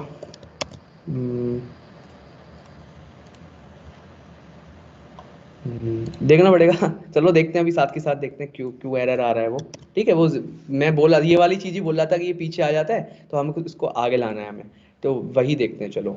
ओके, नाउ अगली चीज, इसके बाद हम मतलब जो बेसिक काम करना चाह रहे थे वो तो हो गया हमारा, कि इसको क्लिक करने पे ये खुल रहा है, ठीक है। लेकिन अभी वो जो कर्सर ये वाला माउस वाला आ रहा है, ये देखते हैं हम डिबगिंग जब करेंगे, है ना, अपने कोड की गलती कहाँ कहाँ हो रही है। ओके, अभी देखते हैं, अपने पास टाइम तो है भी, तो अभी हम क्या करते हैं, इसके नीचे का सेक्शन बना लेते हैं, ये वाला जो इमेज दिख रहा है बैकग्राउंड में इमेज वगैरह। तो इसके लिए भी मैं सेम काम करता हूँ, इसको मैं एक काम करता हूँ, फॉर्मेट कर लेता हूँ पहले। फॉर्मेट क्या होता है, आपको अच्छी पोजीशन में दे देता है, और ये सेक्शन वाले को कोलैप्स कर देते हैं। Okay, now section, okay, section में मैं आईडी दे देता हूँ। मैं आईडी इसलिए देता हूँ ताकि हम नेविगेट जब करें ना तो आपको समझ में आ जाए। तो ये एक शॉर्टकट होता है सेक्शन, और इसको बोलते हैं हैश का साइन, और इसको दे दो हीरो। तो ऑटोमेटिकली VS कोड इतना इंटेलिजेंट है कि यार ये समझ जाएगा कि ये बंदा आईडी देना चाह रहा है कौन सी, हीरो नाम की। ओके, अब मैं एक डिव दे देता हूँ, कौन सा, हीरो नाम का। ये जब भी मैं करता हूँ ना तो मेरा आदत रहती है एक सेक्शन बनाऊं, उसके अंदर डिव बनाऊं, ठीक है, क्योंकि मेरे को आपने देखा होगा मल्टी स्टेप हमारी क्या चल रही है, स्टाइलिंग चल रही है। ओके, अब देखते हैं, हीरो दे दिया, और उसके बाद मैं क्या चाहता हूँ, एक इसके अंदर डिव दे दूं इसके नाम से, मेरे पास जो हेडिंग है ये वाली जो हेडिंग है, डिव डॉट हेडिंग, हीरो वाली कुछ भी नाम दे दो जो चाहो आप, और इसके अंदर लिख दो H1 हेलो, ठीक है। और यहाँ लिख देता हूँ H1, क्या लिखा है यहाँ पे, माई नेम इज, ठीक है, और विभांशु। अब आपका जो जो नाम है वो लिख देना, ठीक है, विभांशु लिख दिया यहाँ पे, सेव करता हूँ। अभी हमारे में देखो कितना बेकार लग रहा है, ठीक है, इसको थोड़ा सा अच्छा सा करते हैं हम। अब क्या एक चीज नोटिस करना कि विभांशु जो लिखा हुआ है ना, ये रेड में है, तो मैं रेड में यहीं से कर दूंगा। इसको कैसे करूंगा, स्टाइल कलर रेड, खत्म, देखो रेड में आ गया। अभी और एक चीज और है, यहाँ पे जो ये बटन है, इस बटन को मैं कर देता हूँ, इस बटन को मैं एंकर टैग की मदद से बना देता हूँ, ठीक है। कैसी बना सकते हैं आपकी मर्जी, और टाइप दे दो बटन, और यहाँ लिख दो सर्विसेज, ठीक है, सेव करो। यहाँ पे एक बटन सर्विसेज नाम की लिंक बन के आ गई, जिसको हम बटन की तरह यूज करेंगे। और इसको मैं क्लास दे देता हूँ सर्विसेज और बटन। ये क्लास क्यों दी है, जब मैं इसको इस वाली चीज में बनाऊंगा तो मैं इस क्लास का यूज करूंगा, ठीक है। तो मेक अ हैबिट ऑफ क्या बोलते हैं, including class with each element, जो भी टैग बनाए उसके साथ क्लास देने का हमेशा ट्राई करें, ठीक है। अब एक चीज और, आपने देखा था हमने यहाँ पे कंटेनर क्लास बनाई थी, कंटेनर का काम क्या था, ये किसी भी चीज को क्या कर रही थी, फ्लेक्स की तरह पोजीशन वो शो कर रही थी डिस्प्ले में, अलाइन आइटम सेंटर में अलाइन कर रही थी, और जस्टिफाई कंटेंट सेंटर मतलब वर्टिकली सेंटर और हॉरिजॉन्टली सेंटर कर रही थी। तो मेरे को तो वही चाहिए ना, तो मैं क्या करूंगा, इसके अंदर हीरो के साथ साथ एक कंटेनर क्लास दे दूंगा। सेव करता हूं। अब देख रहे हो आप यार, ये वाली चीज जो है किस में आ गई, बिल्कुल सेंटर में आ गई। लेकिन मेरे को चाहिए क्या, मेरे को तो ऐसा चाहिए, मैं तो ऐसा बनाऊंगा। तो कैसे बनाओगे, कैसे बनाओगे? वही नीचे अभी देखो हमने देखते देखते 94 लाइंस की कोड लिख दी, ठीक है। तो आप चिंता मत करना, जब आप कॉम्प्लेक्स वेबसाइट बनाओगे ना तो कई दो दो तीन तीन चार चार 10 10 हज़ार लाइन तक की कोड पहुंच जाती है, तो डरने की बात नहीं है, ऐसे ही होता है काम, ठीक है। अब मैं क्या करता हूँ, जो ये आपका हीरो वाली आईडी है इसको मैं स्टाइलिंग प्रोवाइड करता हूँ, है ना। आप आपका जो तरीका हो, आपकी जो प्रैक्टिस हो जाती है ना, फिर आप एक तरीका बना लेते हो कि मेरे को ऐसे ही प्रोसीड करना है किसी भी वेबसाइट में। तो मैंने जब वेबसाइट, तो मैं इसमें प्रोसीड कैसे करता हूँ आपको दिख गया कि मैं आईडी को स्टाइलिंग देता हूँ, फिर मैं धीरे धीरे स्टेप वाइज नीचे जाता हूँ। और मैक्सिमम जो भी डेवलपर होंगे, वेब डेवलपर, ऐप डेवलपर, अगर आप ऐप भी बनाते हो तो उसमें भी हमें स्टेप वाइज ही चलना पड़ता है। यूआरएल दे दो, इमेजेस मेरे पास शायद किस नाम से थी, हेडर इमेज के नाम से इमेज है, सेव करो, दिख गया। अब थोड़ा थोड़ा अच्छा लगने लग गया है कि नहीं लग गया? अब प्रतीक ने कल एक प्रॉपर्टी बताई थी किस नाम से, बैकग्राउंड रिपीट नाम से, उसको लिख देते हैं हम नो रिपीट, सेव करो, नो रिपीट। लेकिन उसने ये भी बताया था यार, साइज को पूरा करने के लिए क्या होती है इस प्रॉपर्टी, बैकग्राउंड साइज, और जिसको लिख दोगे कवर, सेव करो। अब ये इमेज पूरे पे आ गई, ठीक है। आ गई नहीं आ गई? अब ये वाली चीज, अब एक चीज और, आज मैंने आपको आफ्टर सूडो एलिमेंट और बिफोर सूडो एलिमेंट वाला चीज बताई थी ना, ठीक है। तो उसी का यूज करते हैं। तो अब मैं एक काम करता हूँ, जल्दी से इस पे पोजीशन क्या देता हूँ, और मैं यहाँ पे z इंडेक्स दे देता हूँ 1, ठीक है। मैं इसको स्टैकिंग ऑर्डर में 1 दे दिया, ताकि देखा अभी हमारे साथ जो गड़बड़ हो रही है कि यहाँ पे क्लिक करना तो आ नहीं रहा, तो वो डिबगिंग करना पड़ेगा कि वो एरर एक्चुअल में आ क्यों रही है। लेकिन कोई दिक्कत नहीं, वो हम देख लेंगे, कोई बड़ी बात नहीं, z इंडेक्स का इश्यू होगा, है ना। अगर डिबगिंग करने लग गए तो टाइम अपना चला जाएगा, लेकिन टाइम का रेस्ट्रिक्शन है थोड़ा हमारे पास, तो इसलिए मैं अभी बता दूंगा वो एरर क्या आ रही है, ठीक है। अब मैं क्या करता हूँ, इस हीरो के बाद आपने देखा ये ब्लैक कलर का ओवरले है, इसको ओवरले बोलते हैं, जो दिख रहा है ना कि ये, क्योंकि देखो ब्राइट कलर्स यूज्ड हैं इसमें, अपना व्हाइट कलर दिख नहीं रहा, लेकिन यहाँ पे प्रॉपर्ली विजिबल है। तो इसको ओवरले को बनाने के लिए अपने को क्या करना पड़ेगा, अपने को क्या करना पड़ेगा कि जो ये है ना अपना हीरो वाला है, इसके आफ्टर में, इसके बाद में क्या करो भैया तुम, आफ्टर में कंटेंट में तो कुछ नहीं दो, कंटेंट में खाली भी छोड़ सकते हैं, आपको बताया था मैंने। और पोजीशन एब्सोल्यूट दे दो, ठीक है। और लेफ्ट से 0, ताकि टॉप बिल्कुल लेफ्ट से 0 रहे और टॉप से भी 0 रहे, ताकि कोई भी गैप ना रह जाए, ठीक है। हाइट कितनी दो कि जो इसकी स्क्रीन साइज है पूरा 100 साइज, और विड्थ भी कितनी दो जो पूरा स्क्रीन की विड्थ है, सेव करते हैं। लेकिन अभी दिखेगा नहीं, रीजन कि मैंने बैकग्राउंड कलर नहीं दिया, बैकग्राउंड कलर दे दो ब्लैक। अब मैं जैसे ही सेव करता हूँ, एक सेकेंड, जैसे मैंने, ओहो सॉरी, जैसे मैंने बैकग्राउंड सेव करा, अब देखो सब चीज ब्लैक हो गई, लेकिन यहाँ देख रहे हो थोड़ा सा ब्लैक है, यहाँ पे पूरा ब्लैक है। तो आप प्रतीक ने कल RGBA ओपेसिटी के बारे में बताया था, ठीक है। तो मैं इसको लिख देता हूँ ओपेसिटी 0.7, 0.7, 0.6 दे दो, थोड़ी सी चाहिए हमें। अब यहाँ पे कंटेंट दिखने लग गया। लेकिन एक चीज नोटिस करना कि जो ये आफ्टर एलिमेंट आया ना, इसकी वजह से हमारा हलो वाली चीज पीछे आ गई। मैं जो बात कर रहा था z इंडेक्स की, वो यहाँ पे आपको समझ में आएगी कि जो ये हेलो माय नेम लिख रहा है, यहाँ पे तो देखो ये सेलेक्टेबल है, लेकिन यहाँ पे क्या है, सेलेक्ट नहीं कर सकते। रीजन इज कि वो ये चीज पीछे आ गई उसके। तो उसको आगे लाने के लिए क्या बोलेंगे, जो ये वाला आफ्टर वाला एलिमेंट है इसको मैं पीछे भेज दूं, या तो उसको आगे ले आऊं या इसको पीछे भेज दूं। तो मैंने नेगेटिव में वैल्यू दे दी, अब क्या हुआ, ये सिलेक्टेबल है, देखो दिखा नहीं दिखा। तो यहाँ पे z इंडेक्स का रोल आता है, z इंडेक्स की जितनी ज्यादा मिनिमम वैल्यू होती है उतना ही ज्यादा वो पीछे होता है, और जितनी ज्यादा मैक्सिमम वैल्यू होगी वो स्टैक ऑर्डर में ऊपर रहेगा। कल भी एक बहुत अच्छे एग्जांपल से बताया था पोजीशन के हिसाब से, तो आज मैंने बता दिया ये, ठीक है। अब जो हीरो क्लास दी हमने एक, है ना, ये जो हीरो क्लास दी, अब मुझे ना थोड़ा सा बस इसका स्टाइलिंग करनी है, फिर वी आर डन जो भी है अपना आज का हिसाब से, है ना। तो मैंने जो हीरो क्लास दी है उसको मैं देता हूँ मैक्सिमम विड्थ 1200 पिक्सल की, जो मैक्सिमम विड्थ है भैया 1200 पिक्सल ले लो, और जो मार्जिन है तुम कितना ले लो, 0 ले लो।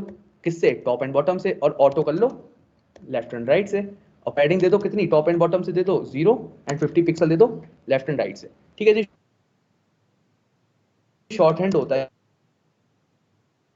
ये यूज जो करते हैं आप सकते हैं। और मैं चाहता हूँ इसको स्टार्टिंग में लाना, तो मैं फ्लैग स्टार्ट कर देता हूँ, सेम देखो बिल्कुल सेम फीलिंग आ रही होगी अब तो वेबसाइट में, थोड़ा बहुत ही अंतर दिखेगा, कोई दिक्कत नहीं, इतना तो चलता है, ठीक है।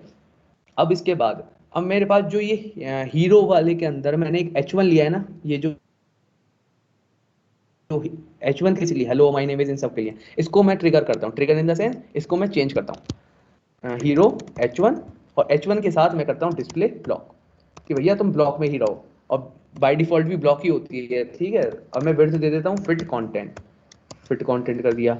फिट कंटेंट मतलब जो स्पेस है उसमें कंटेंट फिट हो जाए, इसलिए लिखते हैं हम ये। फॉन्ट साइज फॉन्ट साइज किससे ले देते हैं 4 REM। अब देखो बड़ा हो गया, अब थोड़ा सा अब अच्छा लगने लग गया भैया।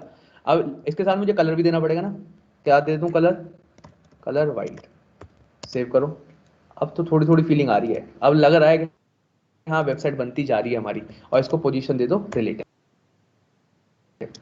ठीक है, इसका काम क्या होता है, जब भी हम टॉप से लेफ्ट से राइट से पोजीशनिंग करना चाहते हैं तो हो जाता है, इसलिए देना पड़ता है ये। ठीक है, अब आपके बाद इसके बाद क्या हुआ, ओके नाउ ये वाला जो सर्विसेज बटन है, अपना सर्विसेज बटन को स्टाइल करते हैं, इसकी क्लास को कॉपी कर लेते हैं यहाँ से।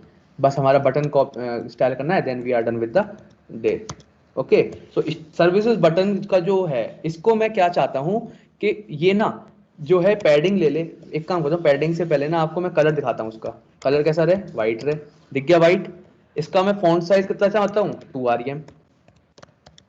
अब आप सोच रहे हो ये REM क्या है, आई थिंक मैंने बताना भूल गया कि आरईएम क्या होता है। REM is the root element. Like जैसे आपने पिक्सल पढ़ा होगा ना, 20 पिक्सल, 3 पिक्सल, 2 पिक्सल, तो पिक्सल क्या होता है, वो वैल्यू चेंज नहीं करता कभी अपनी।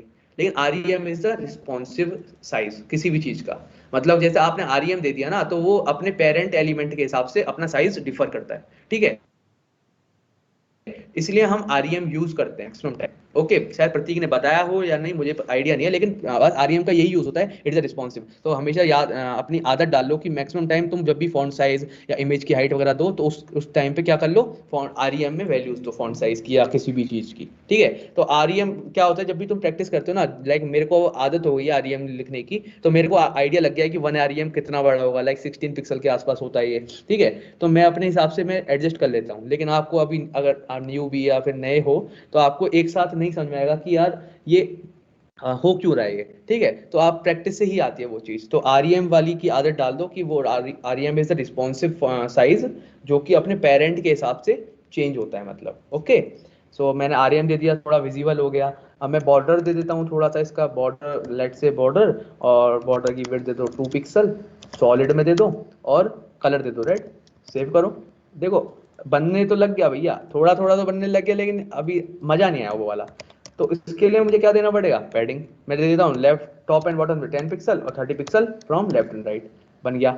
अब मैं ये जो है ना बिल्कुल छुप रहा है, ऊपर से छुप रहा है इन द सेंस टच हो रहा है, विवांशु से ये बटन टच हो रहा है। तो मैं क्या करता हूँ, मार्जिन टॉप दे देता हूँ कुछ भी, लेट से 20 पिक्सल दे दो। सेव हो जा। अब ये मार्जिन टॉप 20 पिक्सल नहीं आया क्या, 30 पिक्सल लेके देखो, कंट्रोल एस करो। ये दिखा क्यों नहीं रहा, दिखाना तो चाहिए। ठीक है, ओके, सो एक काम करते हैं, अभी देखते हैं इसमें और चेंजेस हो रहे हैं कि नहीं हो रहे। टेक्स्ट ट्रांसफॉर्म कर दो अपर केस, सेव करो, चेंजेस तो हो रहे हैं। मार्जिन टॉप क्यों नहीं लिया भैया इसने। ठीक, और ट्रांजिशन कर देते हैं 0.5 सेकंड कर दो, कुछ भी कर दो आपके हिसाब से, देखो सेव करो। ओके, ठीक है। तो मैंने ये इनलाइन था, क्योंकि हमने क्या यूज करा था, anchor. Anchor is by default क्या बोला, इनलाइन ब्लॉक उसको दे दिया। इनलाइन ब्लॉक का काम क्या होता है, इनलाइन ब्लॉक में हम ना मार्जिन टॉप वगैरह दे सकते हैं, इसलिए वो ये इनलाइन ब्लॉक की वजह से वो पैड आ गई, नहीं तो वो इनलाइन की वजह से ले नहीं रहा था उस वाली चीज को। ठीक है, तो कभी कभी क्या होता है, आप जब वेबसाइट डेवलप करते हो, ऐसी कंडीशन वो चीजें आती हैं छोटी मोटी, कभी काम नहीं करती, कुछ नहीं करती, तो आप इधर उधर हाथ पैर मारते हो, कुछ भी करते हो। ठीक है, तो कोई बात नहीं यार, गलतियां होती हैं, एक दूसरे से ही होती हैं। ठीक है, तो ऐसे बोलना वो मतलब अपने आप को वो मत डाउन मत मानना कि यार हो नहीं रहा यार, जैसे मैं भी मेरे से हुआ नहीं, तो मैं सोच रहा था क्या हो गया, फिर मैंने सोचा इनलाइन ब्लॉक देख के देखता हूँ, तो वो हो गया। ठीक है, तो ये ऐसा नहीं कि यार एक बार में चीजें हो जाती है। वेबसाइट बनाते वक्त बहुत सारी मेहनत लगती है ना, इधर से सोचना पड़ता है, फिर डिफरेंट स्क्रीन साइजेस के लिए सोचना पड़ता है। ओके, अब मैंने सर्विसेज बटन को होवर करूंगा जब मैं, तो चाहता हूँ इसका बैकग्राउंड कलर कैसा हो जाए, रेड। सेव करो, देखना होगा। आई थिंक थोड़ा बहुत तो, आई थिंक आया इफेक्ट, हल्का बहुत चेंजेस है, कोई दिक्कत नहीं, लेकिन बन गया जैसे चाह रहे थे हम। ठीक है, ये वाली चीज मैं देखता हूँ ये आ क्यों नहीं रही। और एक सेकेंड, एक चीज और, इसको मैं अगर डेस्कटॉप व्यू में देखूंगा, तो ये वाली चीज अब भी ये हैमबर्गर आ रहा है, लेकिन मैं ये नहीं चाहता हैमबर्गर आए, यहाँ पे क्या आना चाहिए, पूरा इस वाली वेबसाइट की तरह मेन्यू आना चाहिए। तो उस केस में मैं क्या करूंगा कि यहाँ पे, हाँ एक सेकेंड रुकना यार, आप लोगों को जल्दी तो नहीं हो रही ना, थोड़ा 5-6 मिनट आगे खिंच सकता है, ठीक है, तो कोई बात नहीं। बहुत से लोग होते हैं टाइम सब लिख के डाल देते हैं तो यार सीखने की स्टेज में थोड़ा बहुत तो टाइम जाता ही है इधर उधर, है ना। अब क्या चाहते हो, देखो यहाँ पे मैंने क्या बोला कि मेरे को हैमबर्गर तो चाहिए था, लेकिन कब चाहिए था, ओनली ऑन मोबाइल, ठीक है। लेकिन मेरी तो यार ये डेस्कटॉप वर्जन पे भी यही आ रहा है, तो मेरे को वो चीज़ हटानी है। कैसे हटानी है, उसके लिए मैं क्या यूज़ करूंगा, आई गेस आप सबको पता होगा मैंने क्या यूज़ करा था, मीडिया क्वेरीज। मीडिया क्वेरी का काम क्या होता है, डिफरेंट स्क्रीन साइजेस के हिसाब से वो डिफरेंट स्टाइलिंग प्रोवाइड करता है, ठीक है। तो ये वाली जो स्क्रीन साइज होती है, याद रखना कि मैक्सिमम जो आपका डेस्कटॉप लैपटॉप होते हैं, लाइक मेरी स्क्रीन साइज जो है इस लैपटॉप की वो 1200 पिक्सल के आसपास है, 1200 और 1300 पिक्सल, ठीक है। तो इस रेंज के हिसाब से इससे ऊपर ऊपर जितने होते हैं, लाइक मेरी 13 इंच की स्क्रीन है इसकी लैपटॉप की, तो उस हिसाब से इससे बड़े बड़े लैपटॉप होते हैं वो 1500 पिक्सल तक पहुंच जाते हैं। लेकिन उससे नीचे अगर टैबलेट पे जाओ, टैबलेट होते हैं ना सैमसंग वगैरह के, तो उसकी वो 768 तक की पिक्सल की साइज पहुंच जाती है, ठीक है। तो ये वाली साइज कैसे पता चला, लाइक मतलब मैंने वेबसाइट बनाई, डिफरेंट साइज एक्सपीरियंस मिला मेरे को इधर उधर से, तो मैंने गैदर करी नॉलेज ये वाली, ठीक है। तो मैं वही करूंगा यहाँ पे, तो मैंने ऐसे क्यों रखा, आपको पीछे चेंजेस दिखते रहे। तो मैं क्या करता हूँ, 1200 पिक्सल पर मीडिया क्वेरी लगाता हूँ। तो मैंने कैसे बताया था, मीडिया ओनली स्क्रीन एंड, और यहाँ डाल देता हूँ मिनिमम विड्थ कितना चाहिए मेरे को, 1200 पिक्सल, कि मिनिमम 1200 पिक्सल हो भैया जब भी लगाना इस वाली चीज को। जैसे कि अब ये है 1200 पिक्सल से ज्यादा है, तो अभी ये वाली चीज लगेगी। कैसे लगेगी, कि मैं चाहता हूँ कि 1200 पिक्सल पे हैमबर्गर जो है ये दिखे ही ना, नहीं दिखेगा। तो देखो कुछ भी नहीं दिखा, दिखा कुछ भी नहीं, वो गायब ही हो गया। अब आप कहोगे मेन्यू कहाँ से आएगा, तो मेन्यू लाने के लिए मेरे को जाना पड़ेगा नेव लिस्ट में और यूएल में। नेव लिस्ट क्या थी अपनी, ये वाली क्लास थी, कहाँ गई हमारी नेव लिस्ट, एक सेकंड, ये रही नेव लिस्ट वाली वाली क्लास, इसके अंदर मैं कहाँ गया, यूएल में। अब यूएल को मैं कैसे बोल दूंगा कि यार तू पोजीशन ले ले इनिशियल, ठीक है। सेव करते हैं, देखो दिख गया। अब पोजीशन कैसे आ गई, इनिशियल, क्योंकि ये वाली चीज कहीं गायब नहीं हुई थी, ये एक्चुअल में स्क्रीन के इधर साइड है जो कि विजिबल नहीं होती यूजर को, ठीक है। तो अब हमने क्या बोला कि तू भैया पोजीशन ले ले इनिशियल, कि जो इनिशियल पोजीशन थी वो वाली ले ले तू। और उसके बाद मैं क्या बोल दूंगा इसको, कि डिस्प्ले कर दे ब्लॉक, कि as a block to view हो। सेव कर, ठीक है, एज अ ब्लॉक शो हो गया, ठीक है। उसके बाद मैं क्या करता हूँ, यहाँ पे डाल देते हैं हाइट ऑटो, की हाइट जो ऑटो एडजस्ट कर ले कंटेंट के हिसाब से, ठीक है। पहले क्या था, फुल स्क्रीन की हाइट ले रही थी, अब ऑटो ले रहे हैं कि जहां तक कंटेंट है भैया वहीं तक हाइट रहेगी इसकी। और विड्थ क्या कर देता हूँ, कि जितना कंटेंट है उतना ही विड्थ ले, दिखा।